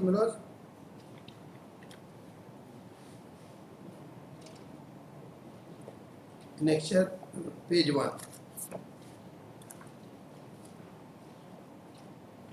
This is 2019 volume 20 SCC 70.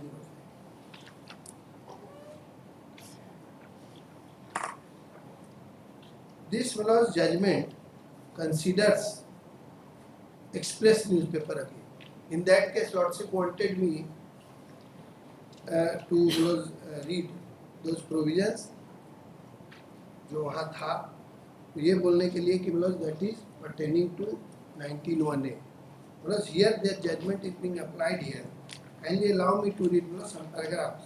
Paragraphs I have written here: 32, 34 to 36, 47, 48 and 49. Now facts. Para 4, page 5.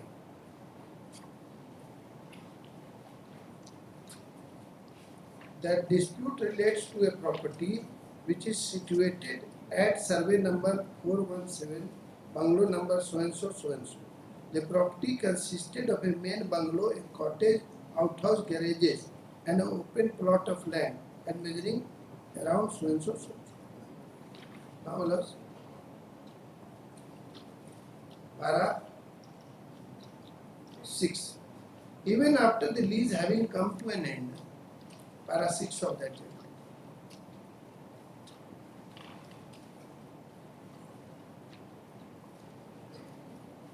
Even after the lease having come to an end by a flux of time, the lessee, the government of India, continued to remain in possession. यहाँ reverse था, government of India in lessee.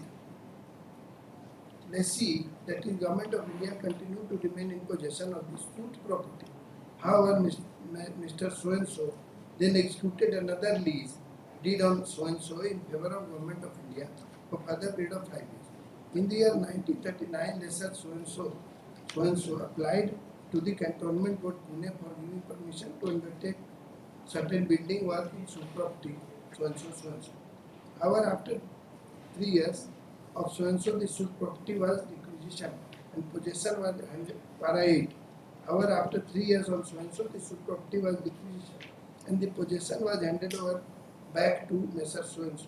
On 5/8/48, collector again requisitioned the suit property under section 5 of the Bombay Land Acquisition Act.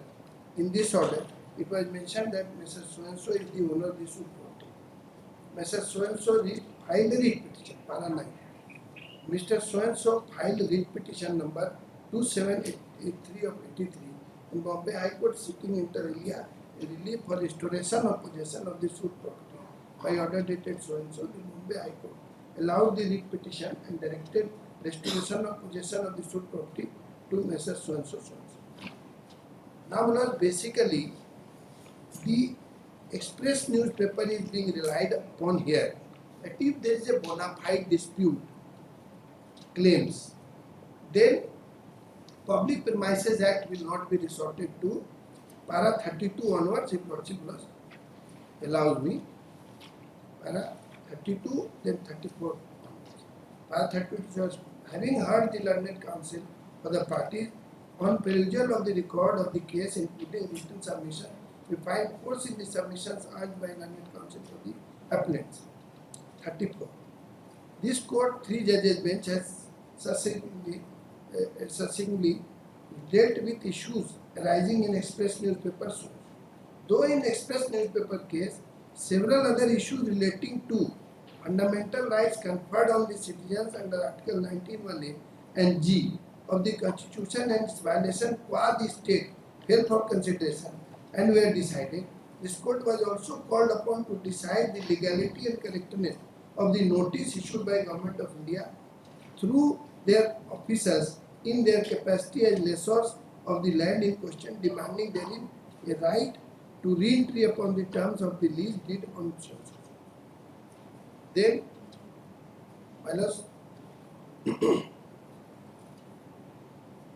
it is this issue which was extensively dealt with in the context of civil law, as also a special law which provides for taking recourse to summary remedy by the state to take possession of the state land from its occupant. The learned A.P. Saint J, speaking for the bench in his inimitable style of writing, answered the question in para 86-87 under express newspaper case. 86 is important because of that. The express building constructed by Express Newspaper Private Limited with the sanction of the lesser Union of India Ministry of Works Housing on plot number 910 Bahadur Shah Zafar Marg, demised on perpetual lease by registered lease dated so and so, can by no process of reasoning be regarded as public premises belonging to the central government under 2E. That being so, there is no question of lessor applying for eviction of express newspaper under 5(1) of the Public Premises Eviction Authorized Occupants Act, nor has a state officer any authority or jurisdiction to direct their eviction under subsection 2 thereof by summary process. Due process of law, like law in a case like the present, necessarily implies the filing of suit by lessor, Union of India, Ministry of Works and Housing for the enforcement of alleged right of re-entry, if any, upon forfeiture of lease due to breach of the terms of the lease. Nothing stated above should be construed to mean that the government has not power to take recourse to provisions of public premises so and so, where admittedly there is unauthorized construction by lessee or by any other person on government land which is public premises within the meaning of section 2E, and such person is unauthorized occupation. This judgment is also a 3 judges judgment, and this express newspaper. Now para 47, 48 and 49. Para 47.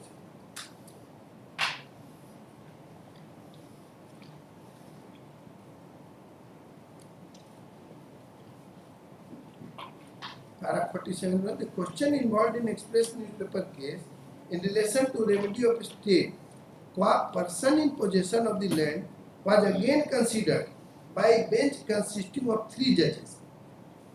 In state of Rajasthan versus Padmavati Devi, in that case also, the question arose as to whether the state government can take recourse to a summary remedy for eviction of a person under the state revenue laws from the land when such person raises a bona fide dispute about his right to remain in occupation over such land. Here also below the clauses of the agreement, I have my own interpretation, they have their own interpretation. Their lordships held that in such a situation the summary remedy to which such person under Act could not be resorted. Para 47. Para 48 follows then. Lordship got that. S.C. Agarwal J. is speaking for the bench held in para 6 in the following words, Padmavati Devi case. As noticed earlier, section 91 of the Act prescribes a summary procedure for eviction of a person who is found to be an authorized occupant of government land. The said provision cannot be invoked in a case where the person in occupation raises bona fide dispute about his right to remain in occupation over the land. And then I think lordship हमको इस point पे close कर देना चाहिए. दूसरा renting and licence page 20 Rajveer Kaur is a judgment. एक तो judgement हम दिए वाला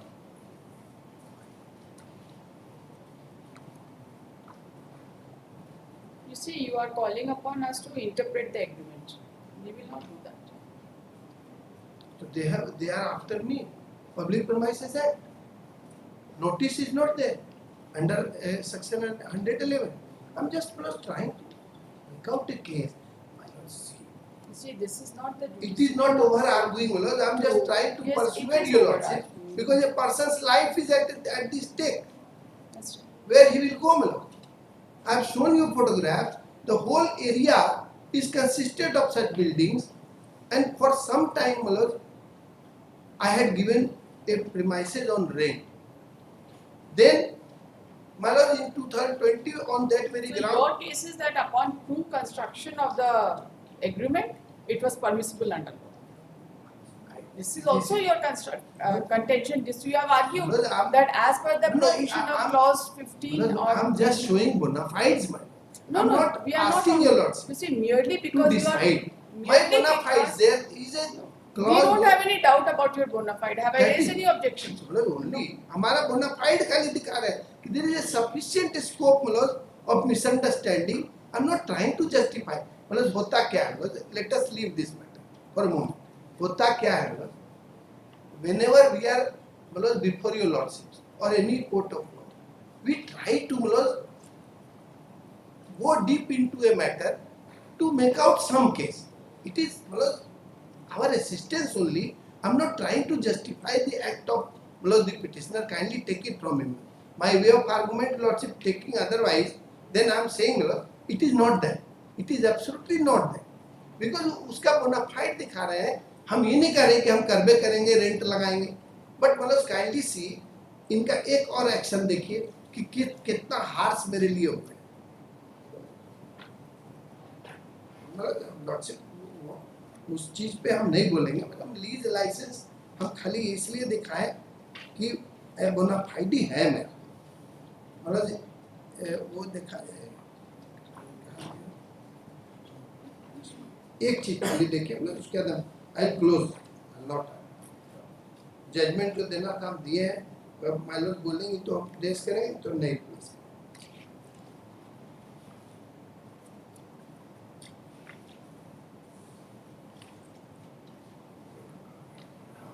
Your respondent, you issue them a letter terminating the lease. Correct? You make an allegation that during the period 2010 to 2013, there was some subletting, and in that period, some crime had taken place. And admittedly, while issuing this termination letter, you have not issued any notice to them. And apart from that, in the rejoinder, they have pointed out many instances where, in spite of subletting, you are not taking any steps. They are claiming negative equality. No, it is not a matter of claiming negative equality. If there is any clause in the agreement which you ignore completely when others are dealing with it, right? So that equality, that your I will address both things once. Let me place my case. I will address those two things also, considering they are argument. That's the first and foremost. Still, we are saying that the writ petition is not met. that will take care. Yes. Now, from their judgments, Reddish first compilation, they have relied Express newspaper, page 71. It is an agreement under Article 299 of the Constitution of India, signed on behalf of Government of India. So that is a constitutional functionary discharge. Page number? Page 71. That's they from all judgments I am citing. that what is the distinction between a pure commercial, I am a public authority, I can give it to some higher rate, and I am entitled. Para 70, page 70, Express News, para 70, 17, page 70. By a registered indenture of lease dated such and such executed between the President of India on the one part. Now kindly go through Article 299. What does it mean? And there the Article 14, 19, 21 will come into play. And then again they relied in a new compilation. First judgment, in another compilation, first judgment, that is 2019, volume 20, SCC, page 705, kindly come to the fact of that case, para 5 and 6. It's a question of dispute of requisition.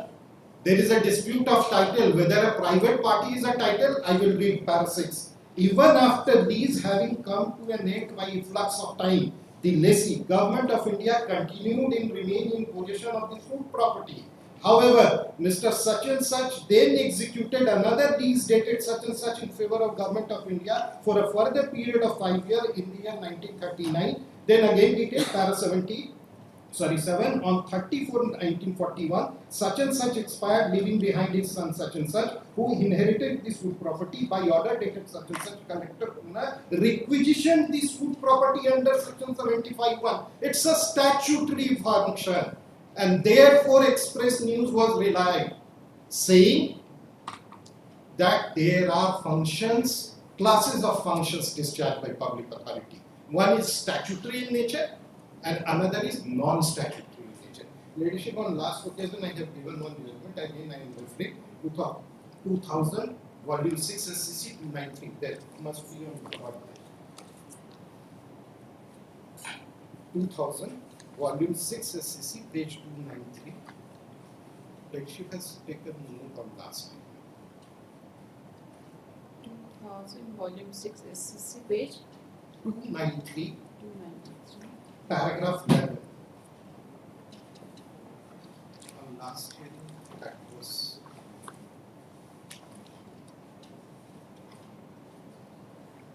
taken note on. Yes, that interpretation of the terms. Yes, I am again saying that yes, contract matters can be interfered by the red code, but with what subdivision? Parallel. A statute may expressly or impliedly confer power on a statutory body to enter into contract in order to enable to discharge its functions.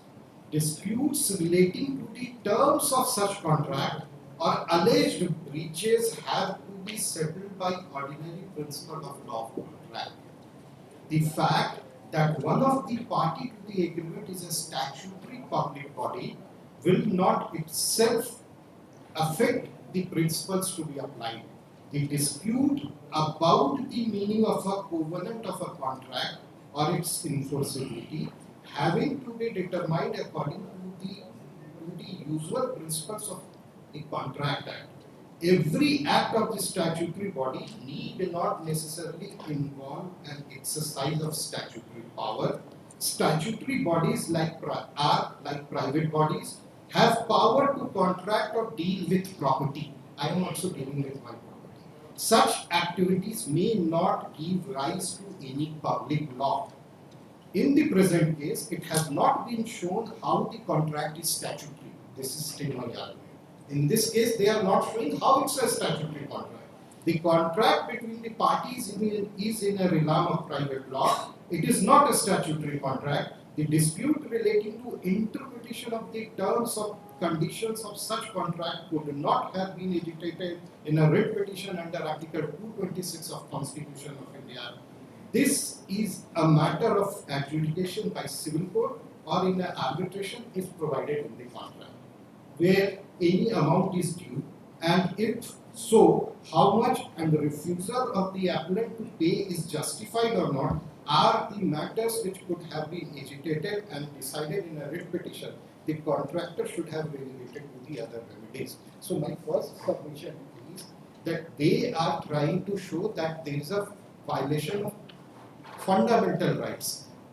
What rights they have gotten from which document they have got? The judgments, what they are relying. You see, their argument, their first argument is the impugned letter which has been issued to them is violative of natural justice. Not required. It is not required. It is not a simpliciter case where no allegation is made. It is a case where the certain allegation has been made against them. If it is simpliciter termination notice, you have full right. 1994 volume 3 SCC 552 with regard to natural justice, that was also taken care of. Last note. कहाँ है judgment सब Those आपको? judgments, I brought other judgments, but I have remembered again. 1994 volume 3 SCC 552 and volume 3 SCC It 552. was referred in the last order, right? Yes, the copy is given to other side also. So I don't have a right for a second copy. But I have done mistake. I have, That right is taken away from you. no, I am giving their No, just. उनके पास वो वाला रहता है, laptop निकालना है। मेरे पास extra होगा। अच्छा एक बात बताओ, ठीक है? You want to say that no notice is required? Natural justice is not required. Natural justice means notice. Not required to be followed as per the judgment of the council. दिखाइए जरा वही 94 3 लेके आइए तो 552.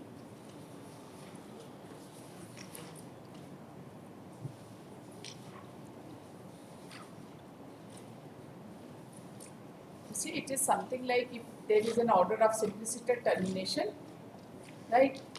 Natural justice may not be required at Yes. once. But once you make an allegation, then how the natural justice is not retracted? They para 22.4 if I can the meeting I can give. आप दे दीजिए ना, आपके पास नहीं है क्या? इससे निकाल। We are unable to see any substance in the argument that termination of agreement without observing the principles of natural justice or the pattern is void. The termination is not a quasi-judicial act by any stretch of imagination. Hence, it is not necessary to observe the principles of natural justice. It is not also an executive or administrative act to attract the duty of fairness. It was or has been repeatedly urged by such and such as a matter governed by contract agreement between the parties. The matter is governed by the contract. The repetition is not material since it is a public law remedy and it is not available in private law field, that is, the matters which are governed by non-statutory contracts. Here also, dam construction, a particular agreement, certain duties without giving any opportunity of notice, something was done. They raise all these points before the authority concerned where the proceeding of eviction is going on. No, you see, proceeding of eviction is going on, that the agreement has already terminated, now you evict. This is the proceeding of eviction going on. Does the proceeding of eviction also enables them to challenge the process of termination? No. Unauthorized occupants. No, you see, the moment the agreement is terminated, he becomes an unauthorized occupant. Now the notice is that you are an unauthorized occupant, so you evict, right? Does the provision of this 71 Act also enables them to challenge the process of termination? And for this No. note is there. No. And for this. That is, but the authorities who have taken up the proceedings under Section 71, they will not have the authority to decide whether the termination is correct or the termination is not correct. Yes, and therefore, Honorable Supreme Court says that those section 106, 111, what they rely, will not apply in PPI. And it is not No, whether what it they will are apply. saying that So natural. therefore, their cases that you should have given them notice. Not Once you okay, we'll take care of that. Once you give them, once you make an allegation against What right I am exercising? What right I am exercising? under which clause are you exercising the right? The violation is alleged in the letter itself. Clause Violation, you see, Once you- 27B. That's right. Violation is alleged in the letter, and you straight away terminate by the same letter. 27B. You- is- You yes. see, violation is alleged in the letter, and you terminate by the same letter. Isn't it? May I refer first of all the relevant provisions of these registered deeds? Yes, you just tell us under which provision have you exercised such a right? Yes, yes. We should- Under which clause have you exercised such a right? Prior to that, may I say, Anisha 6 and 7 may also be taken note because they have not referred. Page 80 and 82.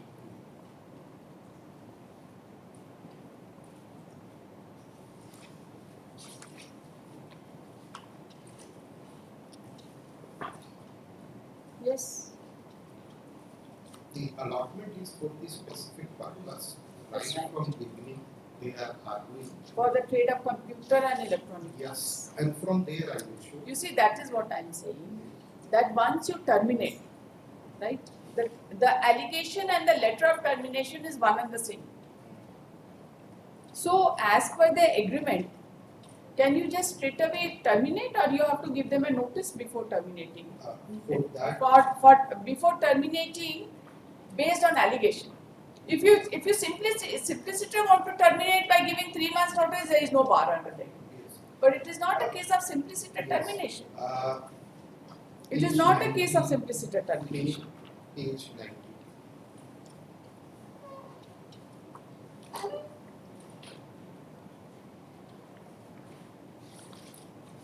Term of lease.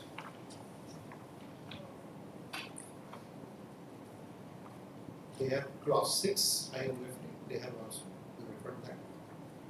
The lessee will not use the demise land or the building to be erected as aforesaid for any purpose other than that for which has been demised without prior consent. in Clause writing. 6 is page number? Page 90. As they have given to us, page 90. Earlier it was 72, which is, Page 90. yes, Clause 6. that There is a clause of termination. clause of termination. Yes. The right to re-enter is at page 90. That's Two paragraphs. Clause 15. clause 15 relevant will be page 95. They have read first part, page 95, the second paragraph. That paragraph itself it is provided. 5, 6, 7 line from the top.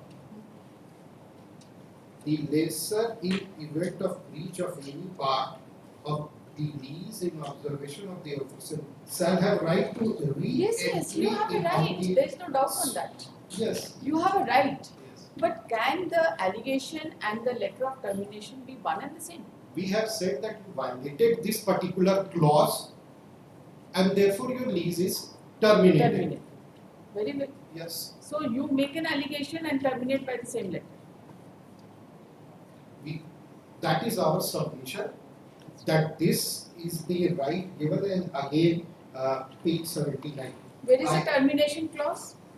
Page 79 also. Sorry, 99. 99. You read the termination clause. That if the rent hereby reserved shall be in arrear and remain unpaid for 3 months, after the same shall become due, or if any No, of you the read. covenant Yes. of the lease part herein above contained shall not be performed or observed by the lessee, then in any of such cases, this lease, the lease shall be an option of the lessor to be determined, and the lessor thereupon entitled to enter upon and take possession of the premises with including a massage and building erected thereof or any part thereof, with a right to sue the lessee for recovery of arrears of such and such. So that is the termination notice 30 days time. So it's not an administrative function that I will hear, then pass an order and from. Mr. Sinha, can you have a termination letter with allegation? simultaneously? I will have to make an allegation to terminate that what That's right. But once you make an allegation, there has to be some show cause. No, not requirement in a contractual matter. That's what I'm showing. That in the matter of contract, natural justice has no applicability. I just show that Jagdish Mandal which says, I have a contract. Just a moment. You said that various proceedings are going on. They have a right to agitate regarding the correctness of termination in the same proceeding. Correct. You say that under the 1971 Act, the proceeding is going on. Under the 1971 Act, will they still have the right to agitate the point of termination? Because My lord. the 1971 Act comes into picture only when they become an unauthorized occupant of Yes. the premises. By virtue of the impugned letter you have terminated, the correctness of the termination letter cannot be agitated under the 1971 Let Act. me not stay, accept that position for a moment. Then the remedy for them to sue and file a civil suit, not 226. It is not that they are remediless. Natural justice has to stay away in contractual matters, Jagdish Mandal has said. None. Declare. Is a tender matter what is general principle? Tender matter is different. No, I listen, Now, it says somebody is contractual. in occupation of a I will premises, answer that. somebody has constructed a building, somebody is living in the premises, Yes, my lord. and you want to evict them Yes. without any opportunity given to them to explain what is the The right has situation. to flow from somewhere. It is a pure and simple allotment of our land. Now we have allotted him the premises for a particular purpose. We have categorically said that if you do not use it for that purpose, then the lease is liable to be terminated. He is not denying that he is using it for a That different is another thing that natural justice will not have any role to play because it is an admitted fact. Yes. That is something else I to am also say. coming to that. And on top of that, you see, the allegation is for the period 12 to 13. You take action in 2020, right? No, when it is brought to my notice. No. You take action when CBI has ultimately found that that something illegal activity has taken place in the premises. Correct. The termination is not because they have sublet. The termination is coupled with the fact that CBI has come up with a plea that some illegal activity had taken place and therefore you are terminated. Not only Apart that. from that, they have come up in the rejoinder by saying that there are numerous buildings where such subletting has been done. Negative equality. No, we are not on that. We are on a different stage altogether. From 2013 for 7 years you did not take any steps. The person has already left the premises, right? You wake up after 7 years to say that on such and such date you have committed this illegality, right? And by the time you take action, the illegality is already done away with. Therefore, the tenure of your letter is that because CBI has convicted somebody, therefore, There is a case, yes, there is a case, CBI case, because CBI has terminated, and therefore this action is being taken. Correct. Now, suppose there is subletting, maybe with your permission or without your permission. If something happens over there, then under such circumstances, is it a clause in the agreement that your tenancy will be, your agreement will be cancelled? So that aspect of the matter, Yes, they have subletted. But They admit that they are subletted for 6 months. not only subletting yours, therefore what has happened is kindly come to the agreement. What clause is relevant is page 99.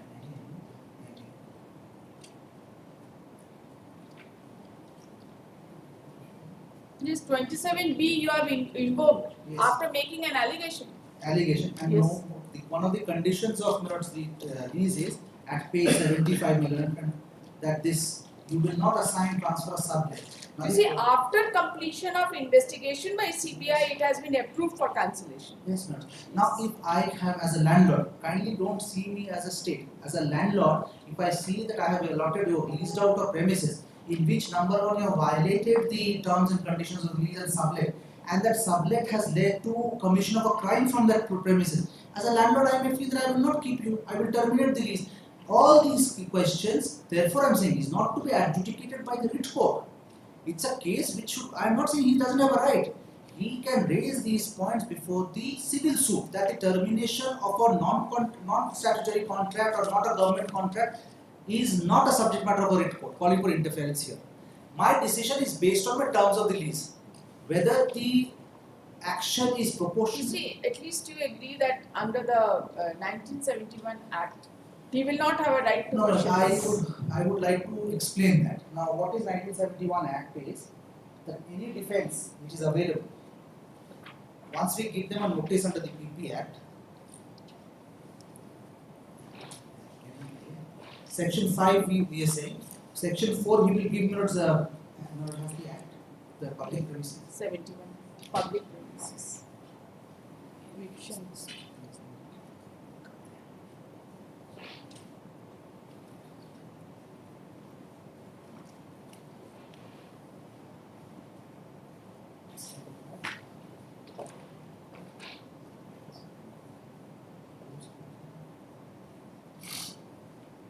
You see, termination is followed by a proceeding under P. Yes, your Lordship is right that the occupation becomes unauthorized because we have terminated. Yes.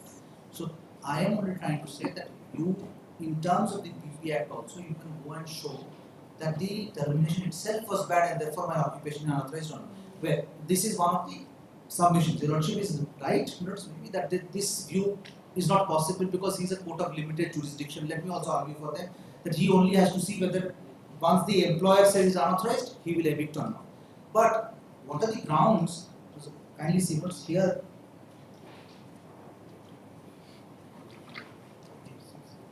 Till the time, let's kindly have a look at this judgment in the context of PP Act itself. This 2007-14 you relied upon para number Yes, in paragraph. paragraph. Yes, paragraph that we natural. Can I just place this 1994 and supplement it and then come back? Yes. Naturally, this stays there. Paragraph 6, this was also a case under the TP Act as well as the public premises. Paragraph 4 onwards, kindly allow me. Paragraph 4. Section 106 of the TP Act does indicate that the landlord is entitled to terminate the tenancy by giving 15 days notice. If it is the premises occupied in monthly tenancy or by giving 6 months notice if the premises are occupied for agricultural and manufacturing purposes and on the expiry thereof proceedings have been initiated. Section 106 of the TP Act does not contemplate of giving any reason for terminating the tenancy. Equally, the definition of public premises unauthorized occupation under Section 2G postulates that the tenancy has been determined for any reason whatsoever. When a statute has advisedly given wide powers to the public authorities under the Act to determine the tenancy, it is not permissible to cut down the width of the power by reading into it a reasonable and justifiable grounds for initiating action for terminating of tenancy under Section 106 of the TP Act. If it were so read, Section 106 of the TP Act and Section 2G of the Act would become ultra-wise. The statute advisedly empowered the authority to act in public interest and determine the tenancy or leave or license before taking action under Section 5 of the Act. If the contention of the applicant is given acceptance, he would be put on a higher pedestal than a statutory tenant under the Rent Act. Take, for example, that the premises is let out at a low rent years back like the present one. The rent is unrealistic. With a view to revise adequate market rent, tenant becomes liable to achieve. The contention is then action is violative of Article 21 offending to right livelihood. This contention too is devoid of any substance. Any owner is entitled to deal with his property in his own way, profitable in its use and occupation. A public authority is equally entitled to use the public property to the best advantage as a commercial venture. As an integral incidence of ejectment of a tenant licensee is inevitable, so the doctrine of livelihood cannot indiscriminately be extended to an area of commercial operation. Therefore, we do not find.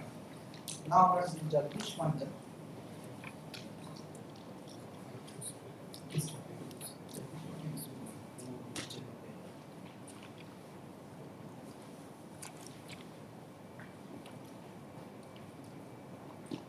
Kindly come to para 22.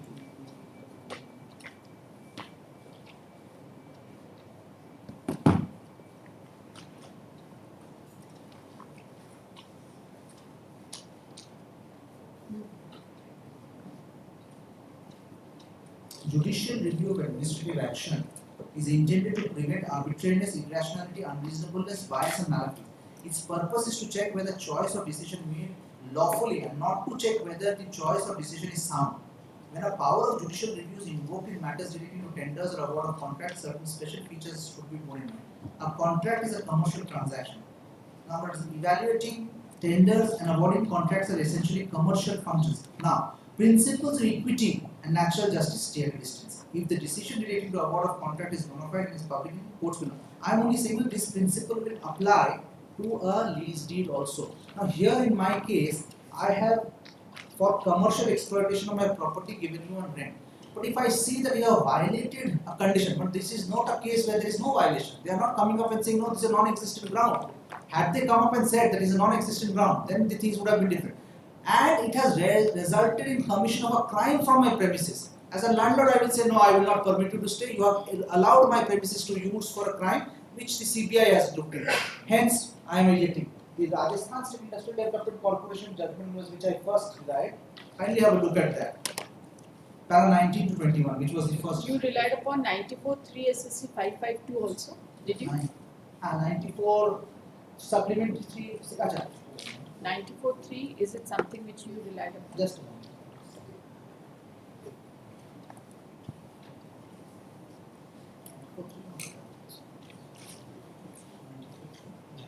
Oh, natural justice. State of Gujarat was a Meghraj. Yes. 94.3 paragraph. Para 22 perhaps. That is on the context of natural justice. Respondent. Then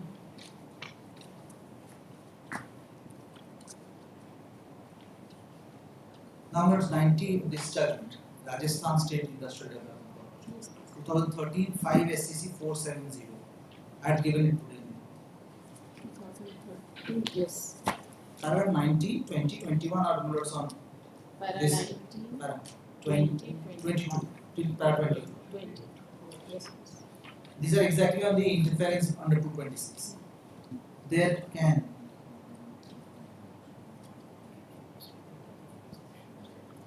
the heading is known as contractual disputes and jurisdiction. There can be no dispute to the settled legal proposition that matters disputes relating to contract cannot be agitated nor terms of contract can be enforced through the jurisdiction on Article 226 of the Constitution. Thus, the writ court cannot be a forum to seek any relief based on the terms and conditions incorporated in agreement by the parties. In Kerala State so and so versus Korean, this court held that the writ cannot lie to resolve disputed questions of fact, particularly to interpret the disputed terms of a contract observing as under. The interpretation and implementation of a clause in a contract cannot be a subject matter for arbitration. If a term of a contract is violated, ordinarily the remedy is not the writ petition under Article 226. We are also unable to agree with the observations of the High Court that the contract was seeking enforcement of a statutory contract. The contract between the parties is in the realm of private law. It is not a statutory contract. The disputes relating to interpretation of the terms and conditions of the contract could not have been agitated in a petition under Article 226 of the Constitution of India. That is a matter for adjudication by the civil court or in arbitration if provided for in the contract. The contractor should have been delegated to other remedies. It is evident from the above that generally the court should not exercise its jurisdiction to enforce contractual obligation. The primary purpose of a writ of mandamus is to protect and establish the rights and impose a corresponding imperative duty existing in law. It is designed to promote justice ex debito justitia. The grant or refusal of the writ is at the discretion of the court. The writ cannot be granted unless it is established that there is an existing legal right of the applicant or an existing duty of the respondent. Thus, the writ does not lie to create or establish a legal right but to enforce one that is already established. While dealing with a writ petition, the court must exercise discretion, taking into consideration a wide variety of circumstances inter alia, the facts of the case, the exigency that warrants such exercise of discretion, the consequences of grant or refusal of a writ, and the nature and extent of injury that is likely to ensue by such grant or refusal. Hence, discretion must be exercised by the court on grounds of public policy, public interest, public good. The writ is equitable in nature and thus its issuance is governed by equitable principles. Refusal of relief must be for reasons which would lead to injustice. The prime consideration for the issuance of the writ is whether or not substantial justice will be promoted. Further, while granting such a writ, the court must make every effort to ensure from the averments made of the writ petition whether there exist proper pleadings. In order to maintain a writ of mandamus, the first and foremost requirement is that the petition must not be frivolous and it must be filed in good faith. Additionally, the applicant must make a demand which is clear, plain, and unambiguous. It must be made to an officer having the requisite authority to perform the act demanded. Furthermore, the authority against whom the mandamus is issued should have rejected the demand earlier. Therefore, a demand and its subsequent refusal, either by words or by conduct, are necessary to satisfy the court if the opposite party is determined to ignore the demand, so and so. However, now my argument is that the right to continue within the premises is a right which is they are claiming to be emanating from the contract. It is not a right which emanates from a statute. Number one, therefore you are here to enforce a private registered contract agreement between us governed by the Transfer of Property Act. Therefore, a writ is not made. Secondly, Articles 14, 19(1)(g) or 21 will not come into play. I'll come to 14. 19(1)(g), he has a right to carry on business, but he has no right to carry on business from these premises. There is no such fundamental right in him. That I must permit him to carry on his business from this premise. So therefore, argument of 19(1)(g) goes. Livelihood I have read. These are Supreme Court judgment. You have a right to livelihood. I am not stopping you from earning and living. I am just saying, please do not stay in my A property. person who is running a business in a premises, and if you throw them out in this manner, so his rights are not affected. No, because he has no right to continue. That's right, he may has not have a right to continue. continue but, from the premises. but when you make an allegation against him, Yes. he has got no right. Yes, he has a right. That right cannot be resolved here. All I am saying is here it can't be resolved. It is for him to go and establish before the civil court that the 106 notice is bad. Therefore, I am It is saying not 106 notice. it is It akin is to nothing. 106. It is not akin to 106. It is not akin If to I am 106. governed, therefore I am saying, if it is not 106, then there are monthly tenants. That means his rights. This is a lease given to him, notice. Page annexure 8, page You see, 64. Mr. Sinha, it is one thing to say that it is a simpliciter notice of termination. Yes. No problem. It is not a case of simpliciter. I must give him reasons. I am saying that why am I Not terminating him? necessarily. No, but I have to give notice. If I say that you have violated this clause, No. You see, the moment you say that you have violated this clause, you have to give him natural. that natural justice he must show that must flow from somewhere. Some judgment has to come. No, the point is, but therefore I read in commercial transactions, We'll see if that. it is, We'll see that. the You point see, is here. it is you gave them a vacant land. Yes. You asked them to construct a Yes. building. They construct a building. Yes. They sublet a portion, right? And then after 7 years, you take action by saying that CBI has convicted you, and therefore you are to be evicted from the premises. I have also taken care, the agreement between parties also take care of what happens to the property. And kindly come to 27B. Kindly come to page 99. Kindly see. You get the value of the building. Yes. So therefore, how is it? Therefore, I'm saying that today How is he prejudiced? he is not prejudiced, because if at all he has a prejudice, then the remedy, where is the remedy? The remedy lies in arbitration. You do not. That is also given. That is with regard to quantum of compensation. Quantum of amount. So he is saying that I have spent money, I have erected a building, and therefore, if the value is being given, he is dissatisfied with the value will be decided by an independent arbitrator. So all these things, events lead. It is one thing to say that the value will be determined by the arbitrator. He is on the allegation itself. Very well. But what is the pleading here? That why is this? It should be an empty formality. The point is that he does not deny that if the question is of prejudice on natural justice. That one is well settled. He should have then come here and said that had an opportunity been given to me, I would have shown that no, I have never He has submitted. already shown that immediately after 6 months he was evicted. Very well. But And you take action after 7 But the years. breach has already happened. So there's an admission of breach. Number two, I take an action. I think when there's an allegation against a person that you are running a chit fund business. CBI after thorough inquiry says that yes, he was running. Now I have a cause of action. Had I Is there any bar under your agreement that you cannot run a chit fund business? I cannot sublet. The point is I cannot sublet. That is It's the an fact. allegation of subletting. Yes, the allegation is sublet and I will not use it for a purpose other than for which it is given. That is the contention. I will show that. Kindly come to page 92.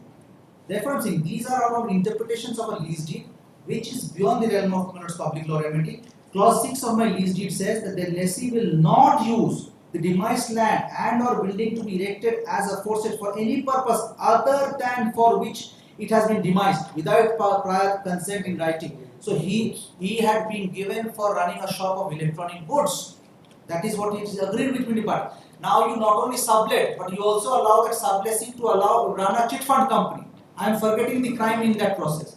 So if there is a clear violation of a lease deed as a landlord, I am bound by the terms, he is equally bound, I am exercising my right.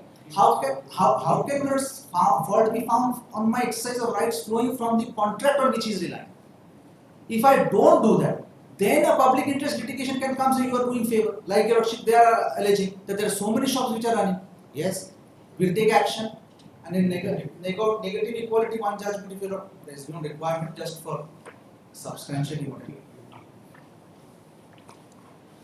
Para 20 and 29 minutes. A principle. These are the second last page of the judgment.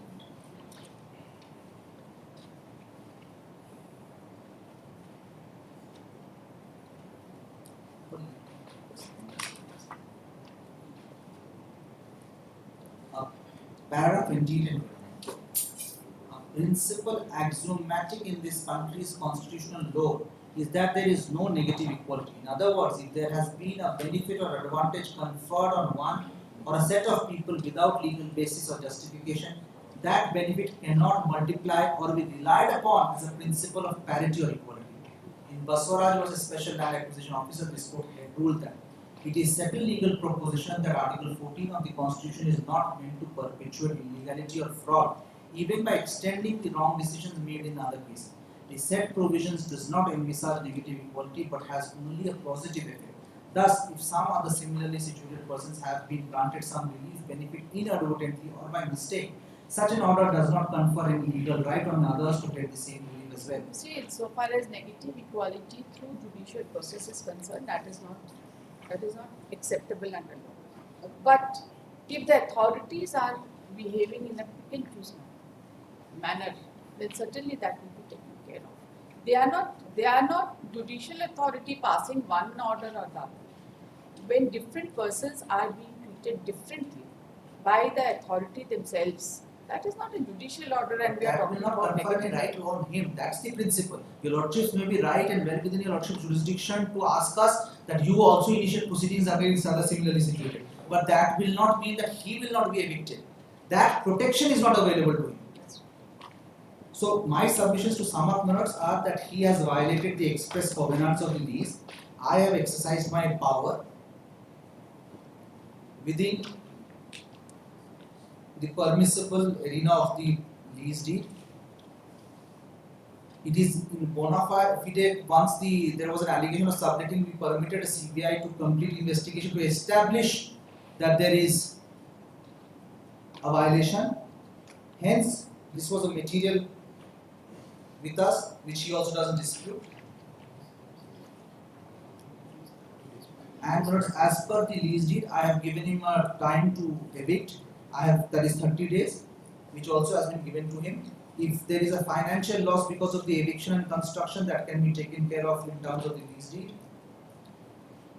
So this last condition, that page 99, shows that the parties were aware that even after construction is made, the expenses incurred will not give him an indefeasible right not to be evicted if there is a violation of the lease deed.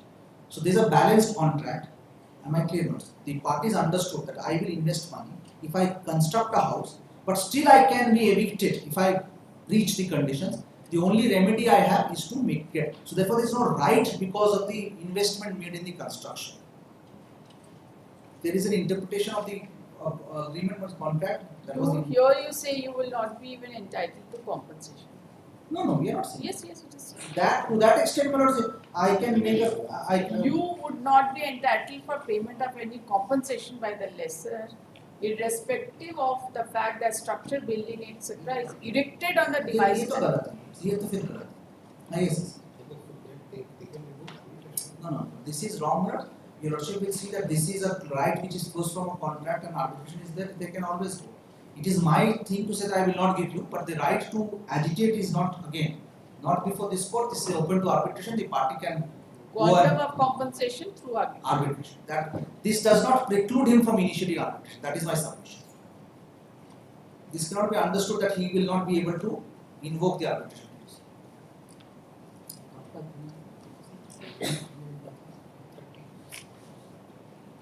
Almost not, he is already 25 years, he has already stayed there out of 30 years. You see, for this right of renewal is also a substantive right. Right, always flows from agreement. That always flows from the agreement. Or the And statute. It's a greater right. right of renewal, there are two judgments. One is in the context of Motor Vehicles Act, that is AIS 78. Justice Krishna, we said it's a greater right. But in the context of mining and all, the Supreme Court says no, it's a fresh right. That's right. So, both sides judgments. I understand. This I appreciate. Any person's right of renewal is a greater right because he stayed there. He's invested emotionally, financially, everyone is invested. Therefore, he must be given preference over others. There is no dispute. But the breach has nothing to do with all this. You heard the learned counsel pleading on behalf of the party, so Only the learned- one thing was because if because they treat the notice to be under 106, the TP Act. 111 I had read, section 111. Determination of lease. I had read, which provides G very much provides 111G that they will have to give me a notice. This came with clause by way of clause substitution in the clause act. It says gives notice in writing the lessee of his intention to determine the lease. So they are directly terminated. One. Then plus second thing is plus section plus 113, because after 2013 also I continuously paid rent which they accepted. It says waiver of notice to quit. A notice given under so and so clause H is waived with the express or implied consent. 112. Waiver of forfeiture.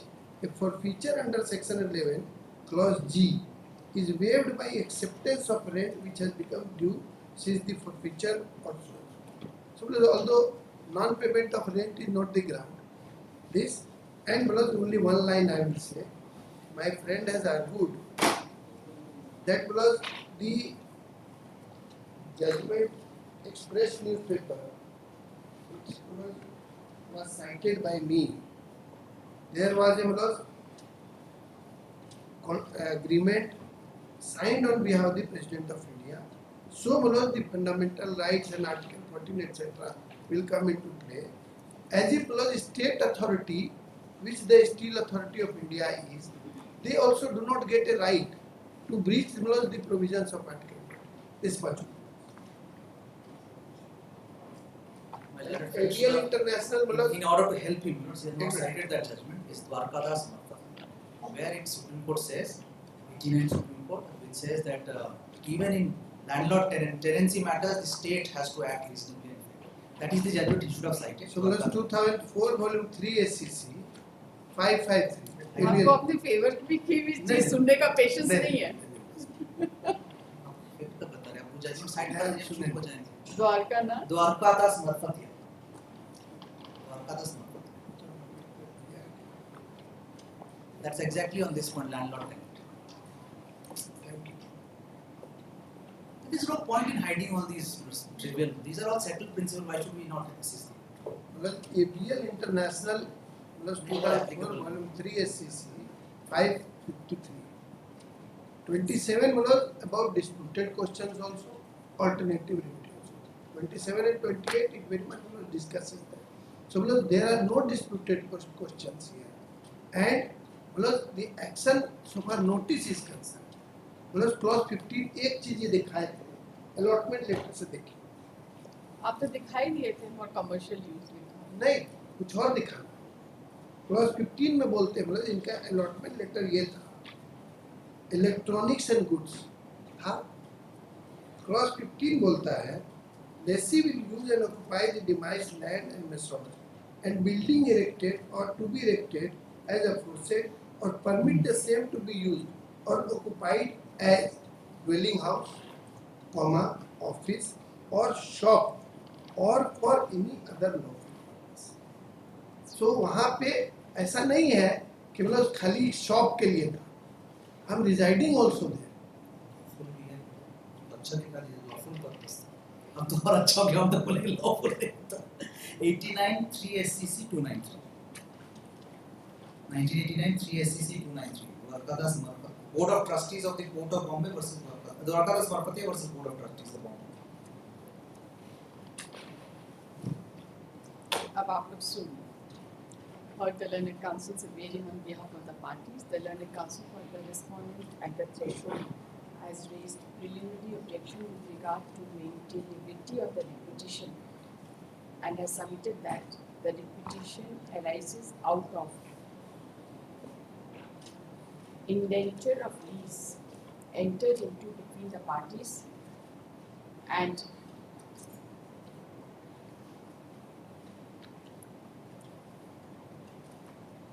neither the terms and conditions of the lease can be interpreted by this court under lead jurisdiction at the first instance, nor the disputed question of facts be adjudicated. And further, they have submitted that the agreement between the parties is purely contractual in nature. The petitioner has a remedy under the provisions of Transfer of Property Act and may go to the civil court for adjudication of his right, title and interest in connection with the leasehold property. The learned counsel has also submitted that after the termination of the lease by the impugned order, a proceeding under public premises within bracket eviction of unauthorized bracket close occupants bracket close Act 1971 is also pending for consideration. The learned counsel has further submitted that the records of the case has relied upon the judgment passed by the Honorable Supreme Court reported in bracket 1994 bracket close 3 SCC 552. State of Gujarat and others versus Nevji Betraj Sa Charitable Trust and others, paragraph 22, to submit that the principles of natural justice has no applicability in the case of termination of contract. He has further relied upon the judgment passed by the Honorable Supreme Court reported in bracket 2000 bracket close 6 SCC 293 para 11 to submit that the dispute relating to interpretation of terms and conditions of the contract cannot be agitated in the jurisdiction.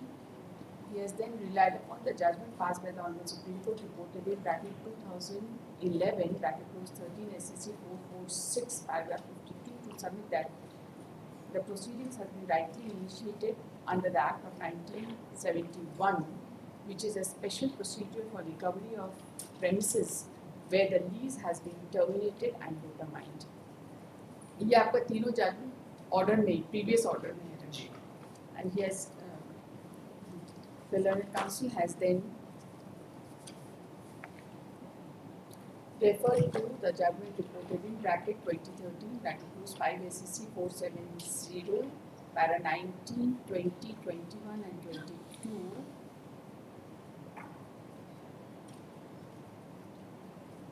to submit that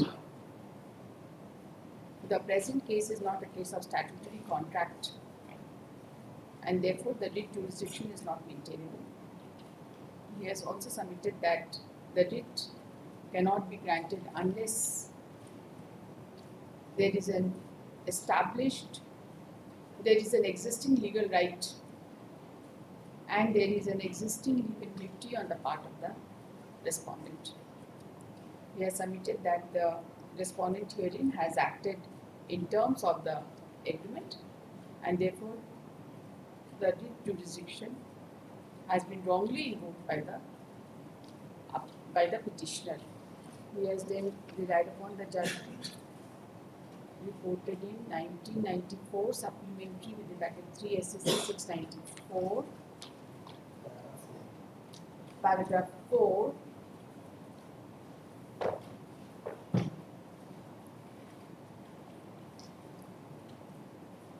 To counter the livelihood argument for an election under the PPI.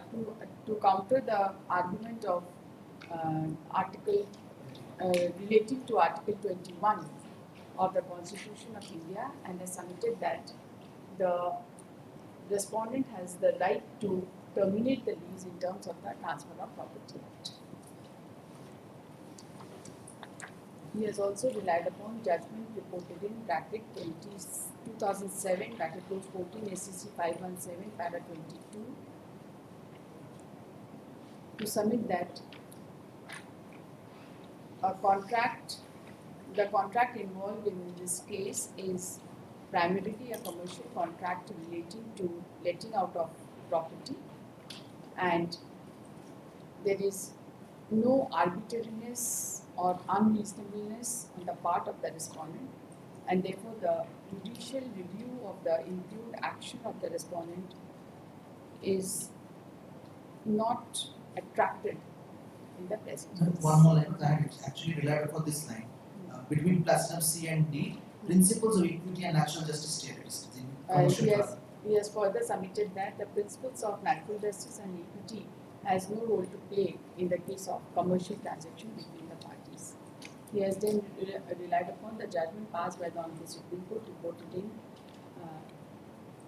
2022 SCC online 151 to submit that though the respondents have raised certain point in the rejoinder with regard to other similarly situated persons, but negative equality has no role to play, and the petitioner has violated in terms and against the terms and conditions of the lease. He has also submitted that the fact that the petitioner had sublet the property is not in dispute, and only when the CBI had ultimately concluded about the illegality committed by the petitioner, action was taken in the year 2020 by the interim order terminating the terminating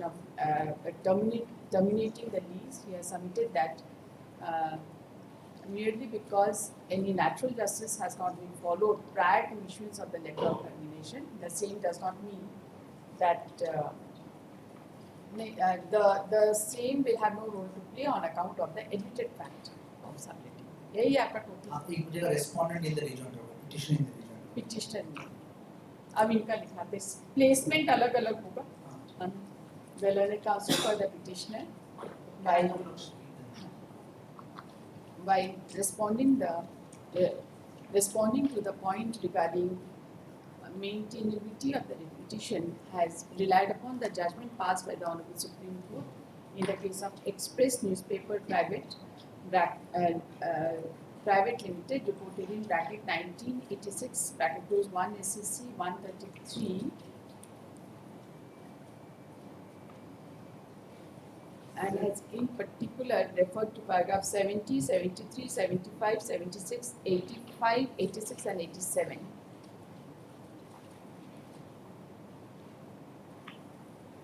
To submit that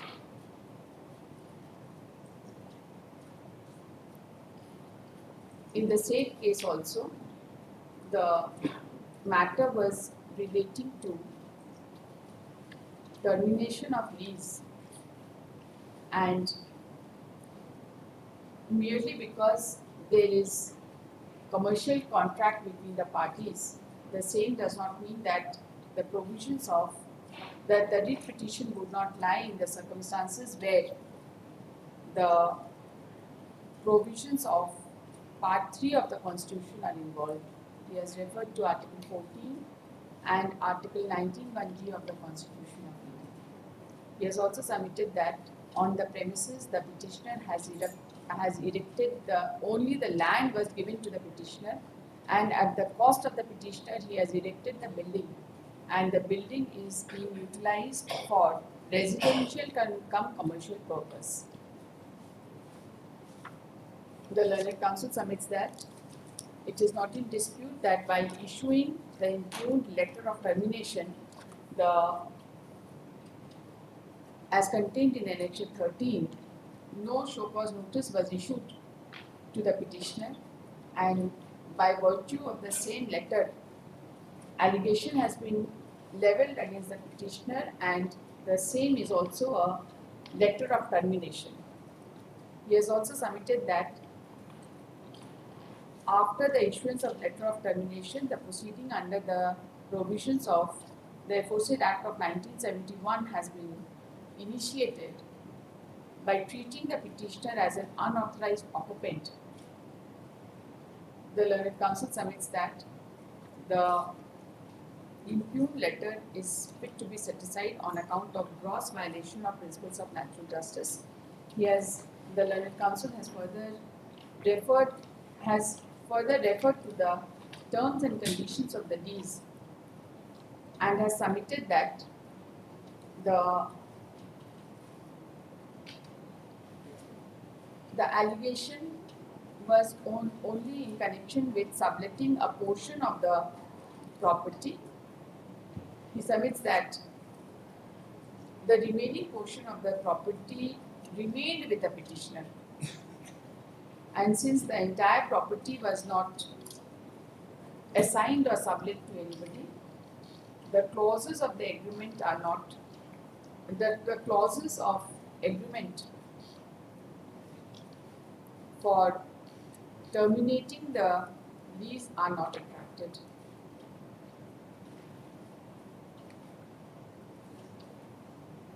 He has in particular referred to clause 6, 5, 6, 15,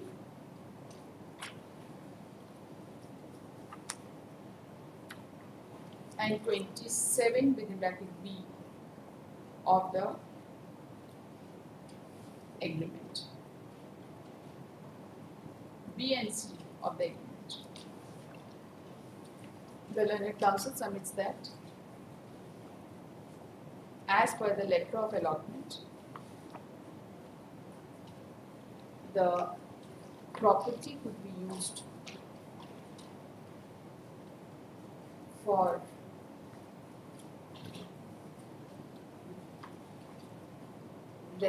residence / commercial purpose. Allotment में तो वही है, lease में है जो हम बोल रहे हैं। अलॉटमेंट में इलेक्ट्रिकल गुड्स, बट लीज का क्लॉज 15 में है everything. He submits that as in the allotment letter,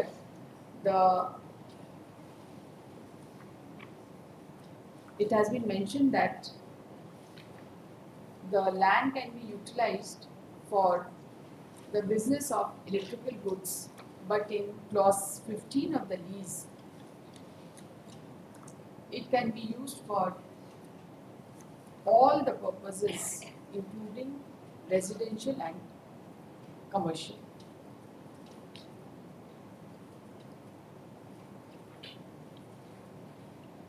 The learned counsel has also submitted that even as per the records of this case, there was subletting only for a period of 6 months, way back in the year 2012-13, and the letter of termination has been issued in the year 2020. And in the meantime, the petitioner continued to pay the rent without any objection from the side of the respondents.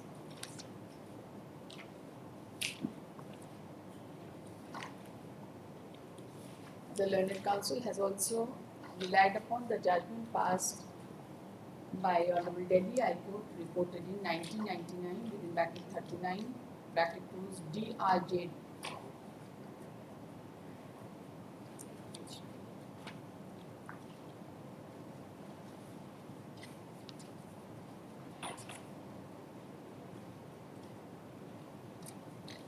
Page 87.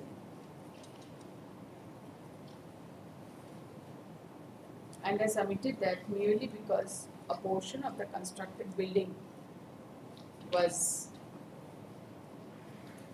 sublet, the same does not amount to violation of the terms and conditions of the agreement. He has in particular referred to paragraph 7 of the aforesaid judgment. The learned counsel has also relied upon the judgment passed. इनका इन्होंने जो बताया आपके में लगा reported in passed by the Honorable Supreme Court reported in bracket 1989 bracket close 3 SCC 293 to submit that merely because there is an agreement, the same does not exclude applicability of Article 14 of the Constitution.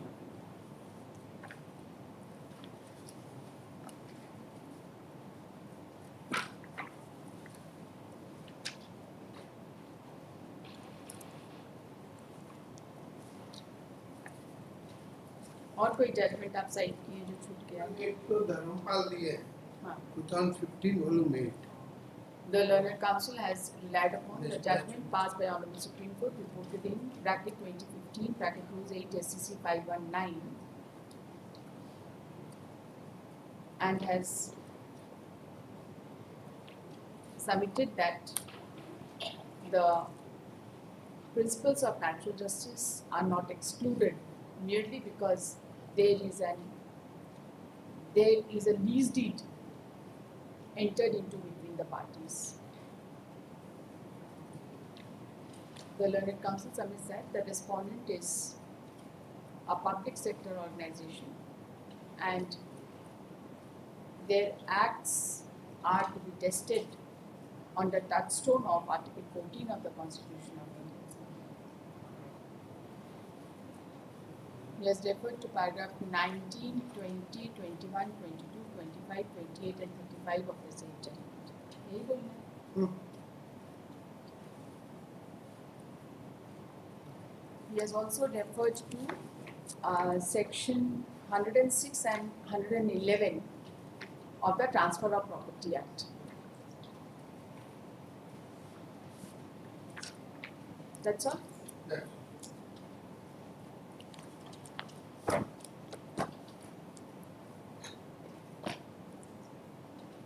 Post for judgment on Tuesday.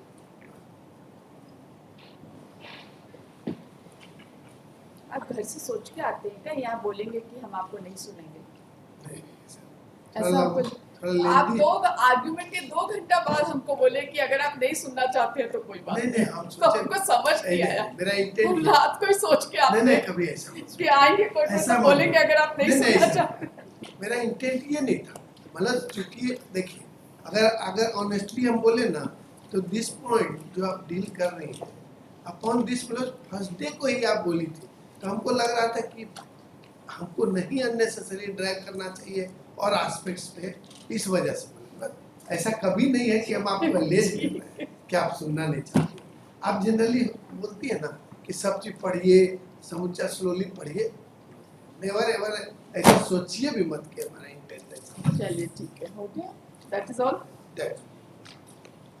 आप बोलते रहते हो ऐसा क्यों बोल रही है कि हम सोच हमको तो एक्सप्रेस करने में कोई दिक्कत ही ना, नहीं ना, है. ना, आई एम हम भी बड़ा एब्सोल्युटली express एक्सप्रेसिव करने वाले हैं. Whatever I am saying. एकदम आप आई टेल हम यू, इसलिए नहीं आप बोले 12:30 बजे हमको बोले कि अगर आप हमको नहीं सुनना चाहती है तो हम नहीं बोलेंगे. तो आप इस पॉइंट पे 2 नहीं सुनना घंटा बहस करने के बाद आप इस हमको पॉइंट बोलेंगे पे नहीं सुनना चाहिए. नहीं इसको सुनना बोले चाहते. कि सबलेटिंग वाला पॉइंट पे आप देख रहे हो हम ना आपसे पूछ लिए कि घर से नहीं, सोच के आते हैं कि ये सेंटेंस अजू बोलना नहीं. है कोर्ट में. सबलेटिंग वाला पॉइंट पे बहुत सारा जजमेंट लाए थे और हमको लगा ना कि आप सबलेटिंग वाला पॉइंट पे इंटरेस्ट नहीं ले रही हैं सुनने के लिए तब ऐसा मत सोचिए कि हम आपको बोले कि आप सुनना नहीं चाहते.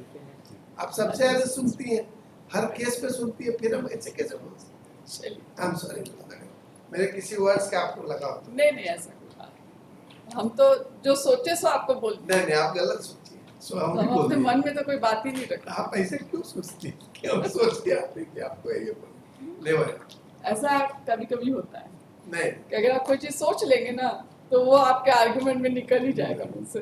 ऐसा एकदम नहीं. हम यही बोले कि सबलेटिंग वाला पे चूंकि आप बोली ना कि नोटिस के पॉइंट पे हम करेंगे तो उस इशू को डिसाइड नहीं करना तो हम झूठ मूठ का ड्रैग कर रहे थे उस इंटेंट से बोले कि आपको इस पे नहीं सुनना है तो बोलिए.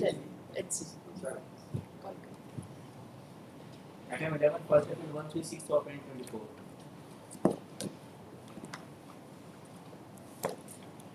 Who is appearing?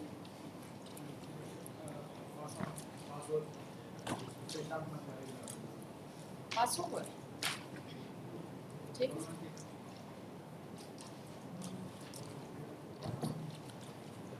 Just let's give one.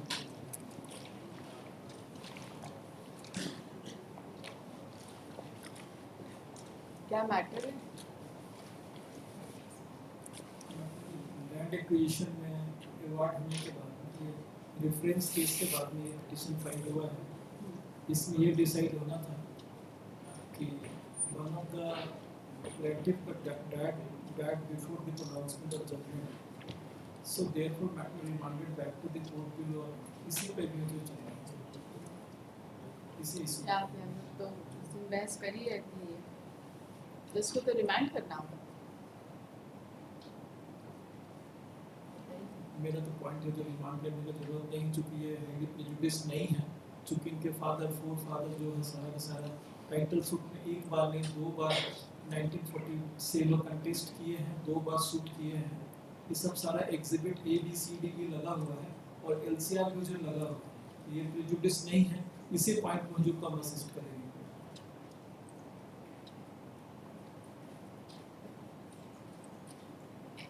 और ये तीसरा सूट है और अपने क्लेम में सारा जो अर्लियर जो डिसाइड किसका कब डेथ हो गया? इनका कहना है कि प्लांटिक नंबर 4 का डेथ हुआ था, उसके लिए सब्स्टिट्यूशन फाइल किए थे, लिमिटेशन फाइल किए थे। तो अलाउ हो गया हाँ मिला हुआ है, तो सब्स्टिट्यूट तो हो सकता है। सब्स्टिट्यूट हो गया है। सब्स्टिट्यूट तो जैसे इसी झारखंड ट्रायल कोर्ट में ही दिख रहा है। झारखंड हाईकोर्ट कोर्ट में रूल 96 नहीं नहीं, ये है। 4 शंकर महतो का डेथ हुआ हाँ था। शंकर में तो ये तो ट्रायल कोर्ट के ही जजमेंट में दिख रहा है कि वो सब्स्टिट्यूट हो चुके हैं। नहीं, उनकी शंकर महतो शंकर महतो दिख रहा है कि सब्स्टिट्यूट हो चुके हैं, क्योंकि 4A 4B तो है ही उसमें, झामन देवी एंड संगीता देवी। ये 23/5/2023 को उनका डेथ हुआ है और जजमेंट प्रोनाउंस 29 फरवरी 2024।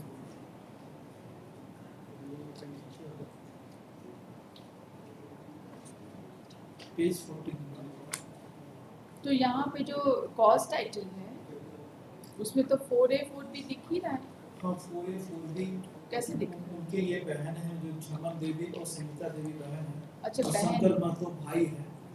बाबूलाल महतो के बाद में ये अच्छा, ये substitute 4A हुआ। 4B आए। जी जी जी। और बाबूलाल महतो के फादर मतलब और एल्डर फादर ये लोग कंटेस्ट किए 1940 से ट्वाइस 40 में सूट किए हैं कंटेस्ट, फिर 76 में किए हैं और नाउ 2000। तो अगर किसका डेथ हुआ है? शंकर शंकर महतो। महतो। तो शंकर महतो के लीगल हेयर्स कौन है? रीता महतो और लोलिका महतो। सॉरी, रीता महतो लोलिका महतो। नोटिस रीता भी महतो। नोटिस भी इनको रीता रीता तो कौन रिप्रेजेंट कर रहे हैं संगीता महतो को? अभी तक तो कोई अपीयर नहीं हुआ है, नोटिस कंप्लीट है इसमें। Have appeared, respond number 2 to 7 have appeared pro forma, respond number 8 and 9 appeared by filing वकालतनामा। 2 to 7, 8 and 9 वो तो क्या? respond number 1 कौन है? Deputy commissioner. 3 से 7 2 to 7, 8 and 9, 8 and 9 ने वकालतनामा फाइल किया। कौन है 8 and 9 की तरफ से? Who is appearing for respond number 8 and 9? State कौन है भाई?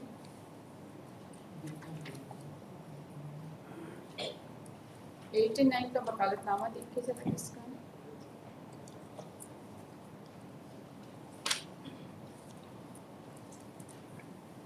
चलिए कल सुन, they are seeking time, second half में तो हो नहीं पाएगा।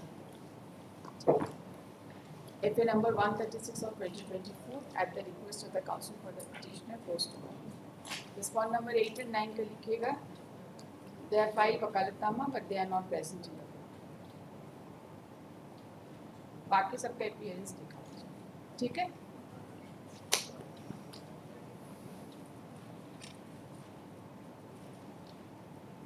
Eight and 9 they have appeared through vakalatnama, बाकी तो केवीएट